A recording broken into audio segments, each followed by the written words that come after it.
ಆಕಾಶವಾಣಿ ಹಾಸನ. ವಿಭಿನ್ನ ಕ್ಷೇತ್ರಗಳಲ್ಲಿ ಅನುಕರಣೀಯವಾಗಿ ಕಾಯಕ ಮಾಡುತ್ತಿರುವ ವ್ಯಕ್ತಿಗಳನ್ನು ಪರಿಚಯಿಸುವ ಕಾರ್ಯಕ್ರಮ ಆಕಾಶದೀಪ.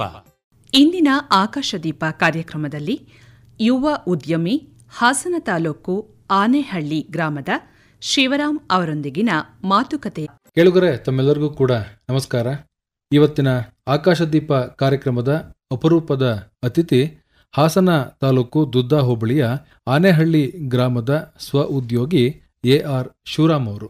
ಶಿವರಾಮ್ ಅವರು ಹೆಚ್ಚು ಓದಿದವರಲ್ಲ. ಅವರು PUC ಓದಂಥವರು. ಬಾಲ್ಯದಲ್ಲಿ ಏನು ಒಂದಷ್ಟು ಆಸಕ್ತಿಗಳಿದ್ವೋ ಆ ಆಸಕ್ತಿಗಳನ್ನು ಹೆಚ್ಚಾಗಿ ಬೆಳೆಸಿಕೊಂಡು ಅದಕ್ಕೆ ಪೂರಕವಾಗಿ ಬೆಳೆದಂಥವರು. ಇವತ್ತು ಹಾಸನದಲ್ಲಿ ಶಿವು ಈವೆಂಟ್ಸ್ ಅನ್ನುವಂತಹ ಹೆಸರಿನಲ್ಲಿ ಏನೆಲ್ಲ ಕಾರ್ಯಕ್ರಮಗಳು ನಡೆಯುತ್ತೋ ಅಂತಹ ಕಾರ್ಯಕ್ರಮಗಳನ್ನು ನಡೆಸ್ತಕ್ಕಂಥದ್ದು, ಅದಕ್ಕೆ ಬೇಕಾದಂತಹ ಪೂರಕವಾದಂತಹ ವಿಚಾರಗಳನ್ನು ಹಂಚಿಕೊಳ್ತಕ್ಕಂಥದ್ದು, ಮೂಲಭೂತ ಸೌಕರ್ಯಗಳನ್ನು ಒದಗಿಸುವ ಮೂಲಕ ಸ್ವಂತ ಉದ್ಯೋಗವನ್ನು ಮಾಡ್ತಾ ಇದ್ದಾರೆ.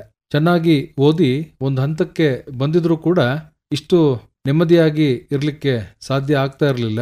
ಆ ಒಂದು ನೆಮ್ಮದಿ ನನ್ನ ಸ್ವಂತ ಉದ್ಯೋಗದಿಂದ ಸಿಗ್ತಾ ಇದೆ ಅನ್ನುವಂತಹ ಅಭಿಮಾನದ ಮಾತುಗಳನ್ನು ಅವರು ಹೇಳ್ತಾರೆ. ನಾನು ಆಗಲೇ ಹೇಳಿದೆ, ಬಾಲ್ಯದಲ್ಲಿ ಇದ್ದಂತಹ ಅನೇಕ ಆಸಕ್ತಿಗಳನ್ನು ಚೆನ್ನಾಗಿ ಮೈಗೂಡಿಸಿಕೊಂಡ ಪರಿಣಾಮ, ಬೆಳೆಸಿದ ಪರಿಣಾಮ ಅದು ಜೀವನದಲ್ಲಿ ನೆಲೆ ನಿಲ್ಲಕ್ಕೆ ಒಂದು ಆಧಾರ ಆಯಿತು ಅಂಥೇಳಿ ಅವರು ಹೇಳ್ತಾರೆ.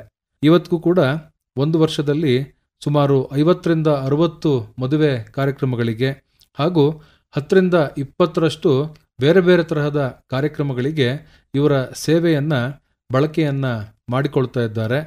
ಜೊತೆಯಲ್ಲಿ ಅವರು ಒಂದು 25ರಿಂದ 30 ಜನ ಯುವಕರಿಗೆ ಉದ್ಯೋಗವನ್ನು ನೀಡ್ತಾ ಇದ್ದಾರೆ. ಒಂದು ವರ್ಷದಲ್ಲಿ ಲಕ್ಷಾಂತರ ರೂಪಾಯಿ ವ್ಯವಹಾರವನ್ನು ಕೂಡ ಮಾಡ್ತಾ ಇದ್ದಾರೆ. ಶಿವರಾಮ್ ಅವರ ಬಾಲ್ಯ ಹೇಗಿತ್ತು, ಬಾಲ್ಯದಲ್ಲಿ ಆದಂತಹ ಕೆಲವೊಂದು ಘಟನೆಗಳು ಮತ್ತು ಕೆಲವೊಂದು ಚಟುವಟಿಕೆಗಳು ಅವರ ಜೀವನಕ್ಕೆ ಹೇಗೆ ನೆರವಾಯಿತು ಅನ್ನುವಂಥದ್ದನ್ನು ನಾವು ಇವತ್ತು ಅವರಿಂದನೇ ಕೇಳಿ ತಿಳಿದುಕೊಳ್ಳೋಣ. ನಮಸ್ಕಾರ ಶಿವರಾಮ್ ಅವ್ರಿಗೆ. ನಮಸ್ಕಾರ. ಶಿವರಾಮ್, ತಾವು ಹುಟ್ಟಿ ಬೆಳೆದಿದ್ದೆಲ್ಲ ಯಾವ ಊರಿನಲ್ಲಿ? ನಾನು ಹುಟ್ಟಿದ್ದು ಇದೇ ಹಾಸನದಲ್ಲಿ.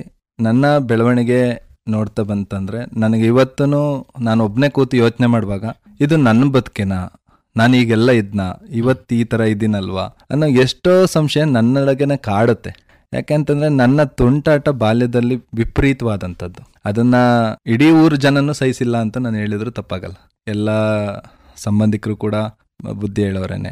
ಅದರಲ್ಲೂ ನನ್ನ ಅತಿಯಾದ ತುಂಟಾಟವನ್ನು ಸಹಿಸಿದಂಥ ನನ್ನ ಎಲ್ಲ ಶಿಕ್ಷಕರಿಗೂ ನಿಮ್ಮ ಮುಖೇನ ಒಂದು ಥರ ಕ್ಷಮೆ ಯಾಚಿಸ್ಲಿಕ್ಕೂ ಒಂದು ಅವಕಾಶ ಇದೆ. ಮತ್ತು ಇವತ್ತು ನನಗೆ ಪಾಠ ಮಾಡಿದಂಥ ಪ್ರತಿಯೊಬ್ಬ ಶಿಕ್ಷಕರು ಇವನು ನನ್ನ ಸ್ಟೂಡೆಂಟ್ ಅನ್ನೋದನ್ನ ಹೆಮ್ಮೆಯಿಂದ ಹೇಳ್ಕೊಳ್ಳೋದು ನನಗೆ ಒಂಥರ ಹೆಮ್ಮೆ ಅಂತ ಅನ್ನಿಸ್ತಾ ಇರುತ್ತೆ. ಏನು ಓದಿದ್ರಿ ಶಿವರಾಮ್ ನೀವು? ನನ್ನ ವಿದ್ಯಾಭ್ಯಾಸ ಅತಿ ಹೆಚ್ಚು ಏನು ಆಗಲಿಲ್ಲ. ದ್ವಿತೀಯ PUCನಲ್ಲಿ ನಾನು ಉತ್ತೀರ್ಣ ಆಗಿದ್ದ ಕಾರಣ ನನ್ನ ಎಜುಕೇಷನ್ನ ಸೆಕೆಂಡ್ PUCಗೆ ಮೊಟಕುಗೊಳ್ತು. ಅದಾದಮೇಲೆ ನಾನು ಜೀವನದಲ್ಲಿ ಯಾವುದೇ ಥರ ವೃತ್ತಿಗೆಡಲಿಲ್ಲ. ಯಾಕೆಂತಂದರೆ ಇದಕ್ಕೆಲ್ಲ ಹೆಚ್ಚಿನ ಆಸಕ್ತಿ ಇದ್ದಿದ್ದೇನೆ. ನನಗೆ ಇವತ್ತು ಏನಾದ್ರು ಒಂದು ಜೀವನ ರೂಪಿಸ್ಕೊಂಡಿದ್ದೀನಿ ಅಂತಂದರೆ ಅದಕ್ಕೆಲ್ಲ ಮೂಲ ಕಾರಣ ನನ್ನ ಬಾಲ್ಯ. ನನ್ನ ಜೀವನದಲ್ಲಿ ಆಗಿರೋಂಥ ಕಷ್ಟ, ಸುಖ, ನೋವು ಇದೆಲ್ಲದರ ಒಂದು ದೊಡ್ಡ ಪರಿಣಾಮ ನಾನಿವತ್ತು ಈ ಒಂದು ಸ್ಥಾನಕ್ಕೆ ಬರಲಿಕ್ಕೆ ಕಾರಣ ಆಯಿತು ಅಂತ ಹೇಳ್ತೇನೆ. ನಿಮ್ಮ ಬಾಲ್ಯ ಹೇಗಿತ್ತು ಊರಿನಲ್ಲಿ? ಊರಿನಲ್ಲಿ ನನಗೆ ಪಠ್ಯ ಮತ್ತು ಶಾಲಾ ವಿಷಯಗಳಿಗಿಂತ ಹೆಚ್ಚಾಗಿ ಪಠ್ಯೇತರ ಚಟುವಟಿಕೆಗಳ ಮೇಲೆ ನನಗೆ ತುಂಬಾ ಆಸಕ್ತಿ ಇತ್ತಂಥದ್ದು. ಹೇಗೆ ಅಂತಂತಂದರೆ ಕ್ಲಾಸಲ್ಲಿ ಮೊದಲಿನ ವಿದ್ಯಾಭ್ಯಾಸ ಸ್ಟಾರ್ಟಿಂಗಿಂದಲೂ ನಾನು ಹೇಳ್ಕೊಳ್ತಾ ಬರ್ತೇನೆ. ಅಂಗನವಾಡಿ ವಿದ್ಯಾಭ್ಯಾಸ ನನ್ನ ಊರಲ್ಲೇ ಆಯಿತು. ಹೌದು. ಅದಾದ ನಂತರ ನನ್ನ ಪ್ರಾಥಮಿಕ ಶಿಕ್ಷಣ ಕೂಡ ಊರಲ್ಲೇ ಆಯಿತು. ಪ್ರಾಥಮಿಕ ಶಿಕ್ಷಣದಲ್ಲಿ ನನಗೆ ಅತಿ ಹೆಚ್ಚು ಸ್ವಲ್ಪ ಪೇಪರ್ ಕಟ್ಟಿಂಗ್ಸ್ ಮತ್ತು ಕ್ಲೇ ಮಾಡ್ಲಿಂಗ್ ಮತ್ತು ಹಾಡೋ ಅಂಥ ಹವ್ಯಾಸಗಳು ನನಗೆ ಪ್ರಾಥಮಿಕವಾಗಿಯೇ ಇತ್ತು. ಯಾಕಂದರೆ ನಮಗೊಬ್ಬರು ಸಾಕಮ್ಮ ಟೀಚರ್ ಇದಕ್ಕೆಲ್ಲ ಮೂಲ ಕಾರಣ. ಅದಾದ ನಂತರ ನನ್ನ ಹಿರಿಯ ಪ್ರಾಥಮಿಕ ಶಿಕ್ಷಣ ನನ್ನ ಊರಿನ ಪಕ್ಕದಲ್ಲಿರೋಂಥ ಒಳಗೇರಣ್ಣಿನಲ್ಲಿ ಮಾಡಬೇಕಾಗಿ ಬಂತು. ಅಲ್ಲಿ ಅತಿ ಹೆಚ್ಚು ಕ್ರೀಡೆಯಲ್ಲಿ ನನಗೆ ಸ್ವಲ್ಪ ಒಳ್ಳೆ ಆಸಕ್ತಿಯನ್ನು ಬೆಳೆಸ್ಕೊಟ್ರು. ಮತ್ತು ಇವತ್ತಿನ ರಾಜಕೀಯದಲ್ಲೂ ಒಂದು ಸಣ್ಣ ಆಸಕ್ತಿ ಬರಬೇಕು ಅನ್ನೋದಕ್ಕೆ ಒಳಗೇರಳ್ಳಿ ಶಾಲೆನೇ ಕಾರಣ. ಯಾಕೆ ಅಂತಂದರೆ ಅಲ್ಲಿ ಕುಮಾರಸ್ವಾಮಿ ಅಂತ ಒಬ್ಬರು ಶಿಕ್ಷಕರಿದ್ದರು ನಮಗೆ. ನನ್ನ ಹೆಸರು ಶಿವರಾಮ. ನಮ್ಮೂರಿಂದ ಇನ್ನೊಬ್ಬ ಹುಡುಗ ಬರ್ತಿದ್ದ, ಅವನ ಹೆಸರು ಶಿವಲಿಂಗ ಅಂತ.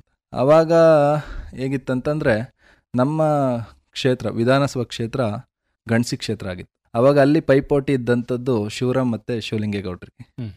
ಹಾಗಾಗಿ ಕಾನ್ಸ್ಟಿಟ್ಯೂಯೆನ್ಸಿನಲ್ಲಿ ಶಿವರಾಮ್ ಮತ್ತು ಶಿವಲಿಂಗೇಗೌಡರಿದ್ದಾರೆ, ಹಾಗೆ ನಮ್ಮ ಶಾಲೆನಲ್ಲೂ ಶಿವರಾಮ್ ಮತ್ತು ಶಿವಲಿಂಗೇಗೌಡರಿದ್ದಾರೆ ಅನ್ನೋದನ್ನು ಅವ್ರು ಭಾವಿಸಿ ನಮ್ಮನ್ನಿಬ್ಬರನ್ನು ಗುರುತಿಸಿ ಇಡೀ ಕ್ಲಾಸಲ್ಲಿ ನಮ್ಮಿಬ್ಬರನ್ನ ಸೇರಿಸಿ ಎಲೆಕ್ಷನ್ ಮಾಡಿ ಶುರು ಮಾಡಿ. ಅವತ್ತಿನ ಮಟ್ಟಕ್ಕೆ ಕ್ಲಾಸಲ್ಲೇ ಕ್ಯಾಂಪೇನ್ ಜೋರಾಗಿರ್ತಿತ್ತು. ಫೈನಲ್ ಆಗಿ ಹೇಳಿದ್ರು, ರಿಸಲ್ಟ್ ಯಾರಿಗೆ ವಿನ್ ಆಗ್ತೀರಾ ಅವ್ರು ಇಡೀ ಕ್ಲಾಸ್ಗೆ ಚಾಕ್ಲೇಟ್ ಕೊಡಿಸ್ಬೇಕು ಅಂತ. ನಮಗೆ ಹೊಡ್ತ ಬಂದಿದ್ದಂತಂದ್ರೆ ಅಲ್ಲಿ ಚಾಕ್ಲೇಟ್ ಕೊಡ್ಸೋದಕ್ಕೂ ಅವತ್ತು ನಮ್ಮ ಮನೇಲಿ ದುಡ್ಡು ಕೇಳೋ ಅಂಥ ಪರಿಸ್ಥಿತಿ ನಮ್ಮ ಮನೆಗಳಲ್ಲಿ ಇರಲಿಲ್ಲ. ಯಾಕೆಂದರೆ ಇಡೀ ಕ್ಲಾಸ್ಗೆ ಚಾಕ್ಲೇಟ್ ತರಬೇಕು ಅಂತಂದರೆ ಸರಿಸುಮಾರು 20 ರೂಪಾಯಿ ಆದರೂ ಬೇಕಾಗಿತ್ತು. 20 ರೂಪಾಯಿ ಹೇಗೆ ಅಂತಂದರೆ 1 ರೂಪಾಯಿಗೆ 6 ಚಾಕ್ಲೇಟ್ ಕೊಡೋರಾಗ. ಈಗ 1 ರೂಪಾಯಿಗೆ 1 ಚಾಕ್ಲೇಟ್ ಇದೆ, 1 ರೂಪಾಯಿಗೆ 6 ಚಾಕ್ಲೇಟ್ ಕೊಡೋರು. ಟೀಚರ್ಸ್ಗಳಿಗೆಲ್ಲ 4 ಚಾಕ್ಲೇಟ್ ಕೊಡ್ತಿದ್ವಿ, ನಾವು ಕೊಡ್ತಿದ್ವಿ, ಅವ್ರಿಗೆ ಅಪೇಕ್ಷೆ ಇಡ್ತಿರ್ಲಿಲ್ಲ. ನಾವು ಕೊಡ್ತಿದ್ದ ಚಾಕ್ಲೇಟ್ಗಳು 4, ಸ್ಟೂಡೆಂಟ್ಸ್ಗಳಿಗೆಲ್ಲ 1. ಆಮೇಲೆ ನಮ್ಮ ಫಾಲೋವರ್ಸ್ ಯಾರು ಇರ್ತಾರೆ ಅವ್ರಿಗೆಲ್ಲ 2 ಚಾಕ್ಲೇಟ್ ಕೊಡಬೇಕಾಗಿತ್ತು. ಆದ ಕಾರಣ 20 ರೂಪಾಯಿ ಅಂತೂ ನಾವು ಚಾಕ್ಲೇಟ್ ಕರೆಸಿ ಮಾಡ್ಕೊಂಡು ಬೇಕಾಗಿತ್ತು. ಸೊ ಮನೆಗೆ ಹೋಗಿ ಎಲೆಕ್ಷನ್ ಮಾಡ್ತಿದ್ವಿ, ಚಾಕ್ಲೇಟ್ ಕೊಡಿಸ್ಬೇಕು, ದುಡ್ಡು ಕೊಡಿ ಅಂದರೆ ಚಾಕ್ಲೇಟು ದುಡ್ಡು ಎಲ್ಲದಕ್ಕಿಂತ ಜಾಸ್ತಿ ಒದೆ ಕೊಡ್ತಾರೆ ಅನ್ನೋದು ನಮಗೆ ಮುಂಚೆನೇ ಗೊತ್ತಿತ್ತು. ಹಾಗಾಗಿ ನಾಳೆ ಎಲೆಕ್ಷನ್ ಅಂದಾಗ ಇವತ್ತು ದಯವಿಟ್ಟು ನನಗೆ ಯಾರು ವೋಟ್ ಮಾಡಬೇಡಿ ಅಂತ ರಿಕ್ವೆಸ್ಟ್ ಮಾಡಿ ಸ್ಟೂಡೆಂಟ್ಸ್ಗಳ ಹತ್ರ ವೋಟ್ ಹಾಕಿಸ್ಕೊಳ್ದಿರೋ ದಿನ ಆವತ್ತಿಂದು. ಅದಾದ್ಮೇಲೆ ಎಲ್ಲ ವೋಟ್ ಕೇಳಿದ್ರೆ ನೀವು ವೋಟ್ ಹಾಕ್ಬೇಡಿ ಅಂತ ನಾನು ಹೌದು ಕ್ಯಾನ್ವಾಸ್ ಮಾಡ್ಕೊಂಡು ಬಂದ್ವಿ. ನನಗೆ ಇವತ್ತು ರಾಜಕೀಯದಲ್ಲಿ ಸ್ವಲ್ಪ ಆಸಕ್ತಿ ಇದೆ. ಅವತ್ತಿನ ಕಾಲದಲ್ಲೂ ನನಗೆ ಒಂದು ಸಮಾಜೋನ್ಮುಖಿ ಕೆಲಸ ಇವತ್ತೆಲ್ಲ ಏನು ಮಾಡ್ತಾ ಇದ್ದೀನಿ, ನನ್ನ ಕೈಲಿ ಆಗಿದ್ದು ಮಾಡ್ತೀನಿ, ನಾನೇನು ತುಂಬ ದೊಡ್ಡ ಮಟ್ಟದಲ್ಲಿ ಮಾಡ್ತಿದ್ದೀನಿ ಅಂತಲ್ಲ, ಕೈಲಾದಂಥ ಸಮಾಜೋನ್ಮುಖಿ ಕೆಲಸಗಳನ್ನ ನಾನು ಇವತ್ತವರೆಗೂ ಮಾಡ್ಕೊಂಡ್ಬಂದಿದ್ದೀನಿ ನನ್ನ ಕೈಲಾದಂಥವನ್ನ. ಅದೆಲ್ಲ ನನಗೆ ಒಂದು ಪ್ರೇರಣೆ ಆಗಿದ್ದು ನನಗೆ ಪ್ರಾಥಮಿಕ ಶಿಕ್ಷಣದಲ್ಲಿ ಆದಂತಹ ಒಂದು ಅನುಭವ. ಅದಾದ ನಂತರ ಪ್ರೌಢಶಾಲಾ ಶಿಕ್ಷಣಕ್ಕೆ ಅಂತ ನಾನು ಅಟ್ಟವರ ಹೈಸ್ಕೂಲ್ ಸೇರಿಕೊಂಡೆ. ಅಲ್ಲಿ ಅಂತೂ ನನ್ನ ತುಂಟಾಟ ಅದು ಬೇರೆ ಥರನೇ. ಅದು ಹೇಗಿತ್ತು ಅಂತಂದರೆ ನಮಗೆ 8ನೇ ತರಗತಿನಲ್ಲಿ ಊಟನೂ ಕೊಡೋಕೆ ಶುರು ಮಾಡಿದ್ರು ಮತ್ತು ಸೈಕಲ್ಲು ಕೊಡೋಕೆ ಶುರು ಮಾಡಿದ್ರು. ನಮಗೆ ಸೈಕಲ್ ಕೊಟ್ಟಿದ್ದು ಅದು ಹೇಗಾಯಿತು ಅಂತಂದರೆ, ಇವತ್ತು ನಾವೊಂದು R15 ಬೈಕ್ ತೊಗೊಂಡು ಓಡಿಸಿದ್ರು ಅವತ್ತಿನ ಒಂದು ಖುಷಿ ಸಂತೋಷನ ಇವತ್ತು ಈ R15 ಬೈಕಲ್ಲಿ ನಮಗೆ ಸಿಗ್ತಾ ಇಲ್ಲ. ಸೈಕಲನ್ನು ಶಾಲೆಯಿಂದ ಹಳ್ಳಿಗಳಿಂದ ದೂರ ಆಗುತ್ತೆ ಅನ್ನೋ ಉದ್ದೇಶ ಇಟ್ಕೊಂಡು ಸರ್ಕಾರ ನಮಗೆ ಸೈಕಲ್ ಕೊಟ್ಟರೆ ನಾವು ಆ ಸೈಕಲ್ ತೊಗೊಂಡು ಎಷ್ಟೋ ದೂರ ಹೋಗೋದು ಅಂತಂದರೆ ಬಾಗೇಶ್ಪುರದಲ್ಲಿ ವಿದ್ಯುತ್ ಶಕ್ತಿಗೆ ಫ್ಯಾನ್ಗಳನ್ನ ಅಳವಡಿಸ್ತಾ ಇದ್ರು. ನಾನೊಂದು ಟೀಮ್ ಮಾಡಿಕೊಂಡು ಫ್ಯಾನ್ ನೋಡೋಕೆ ಹೋಗ್ತಾ ಇದ್ವಿ. ಫ್ಯಾನ್ ನೋಡೋಕೆ ಹೋಗೋದಷ್ಟೇ ಅಲ್ಲದೆ ಇದ್ರೊಳಗಡೆ ಏನಿದೆ ನನಗೆ ಎಲ್ಲ ವಿಷಯಗಳಲ್ಲೂ ಕುತೂಹಲ ಜಾಸ್ತಿ. ನಂಬಲ್ಲ, ನಾನು ಕೇವಲ 2ನೇ ತರಗತಿನಲ್ಲಿದ್ದಾಗ ಅನಿಸುತ್ತೆ ನಮ್ಮ ಮನೆಯಲ್ಲಿ ಒಂದು ಹಳೆ ರೇಡಿಯೋ ಇತ್ತು, ಅದರಲ್ಲೂ ಆಕಾಶವಾಣಿ ಎಲ್ಲ ಬರ್ತಿತ್ತು. ನಾನು ಒಳಗಡೆ ಯಾರೋ ಕೂತ್ಕೊಂಡು ಮಾತಾಡ್ತಿರ್ಬೋದೇನೋ ಅಂದ್ಕೊಂಡು ರೇಡಿಯೋನೇ ಹೊಡೆದಾಕ್ಬಿಟ್ಟಿದೆ.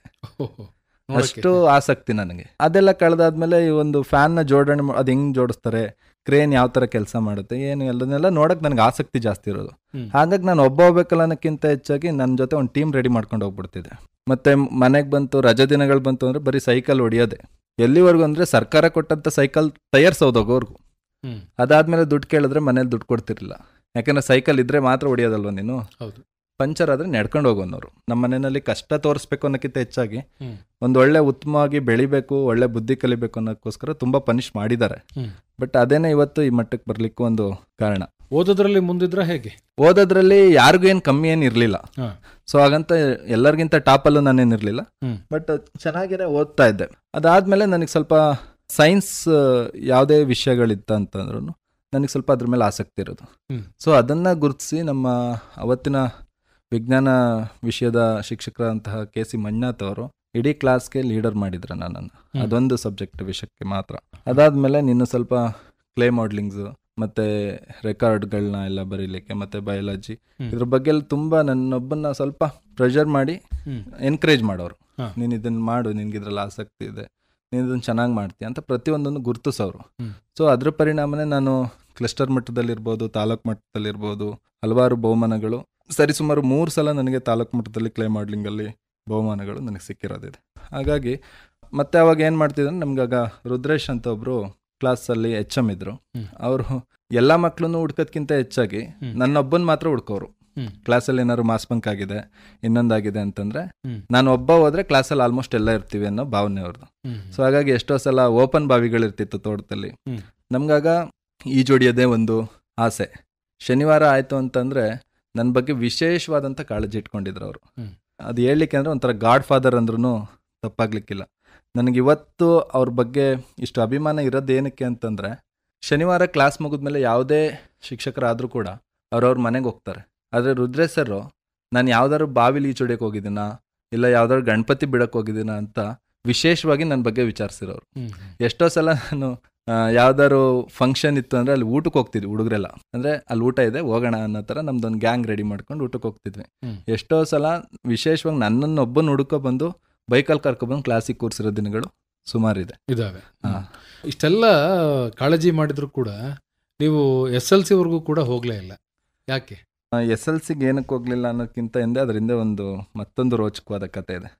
ಅದೇನಂತಂದರೆ, ಸರ್ಕಾರದಿಂದನೇ 9ನೇ ತರಗತಿನಲ್ಲಿ ನಾನು ಓದುವಾಗ ಎಲ್ಲ ಮಕ್ಕಳಿಗೂ ಶಿಕ್ಷಣ ಸಿಗಬೇಕು, ಅದರಲ್ಲೂ ಕಂಪ್ಯೂಟರ್ ಶಿಕ್ಷಣ ಅತ್ಯಗತ್ಯ ಅನ್ನೋಕ್ಕೋಸ್ಕರ ಕೆಲವೊಂದು ಗೌರ್ಮೆಂಟ್ ಸ್ಕೂಲ್ಗಳಿಗೆ ಕಂಪ್ಯೂಟರ್ನ ಅಳವಡಿಸ್ತಾ ಇದ್ರು.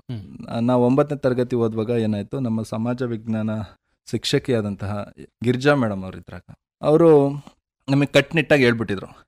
ಯಾಕೆಂತಂದರೆ ನೆಕ್ಸ್ಟ್ ಒಂಥರ ವೈಸ್ ಪ್ರಿನ್ಸಿಪಲ್ ಇದ್ದಂಗೆ ಅವರು ಸ್ಕೂಲಲ್ಲಿ.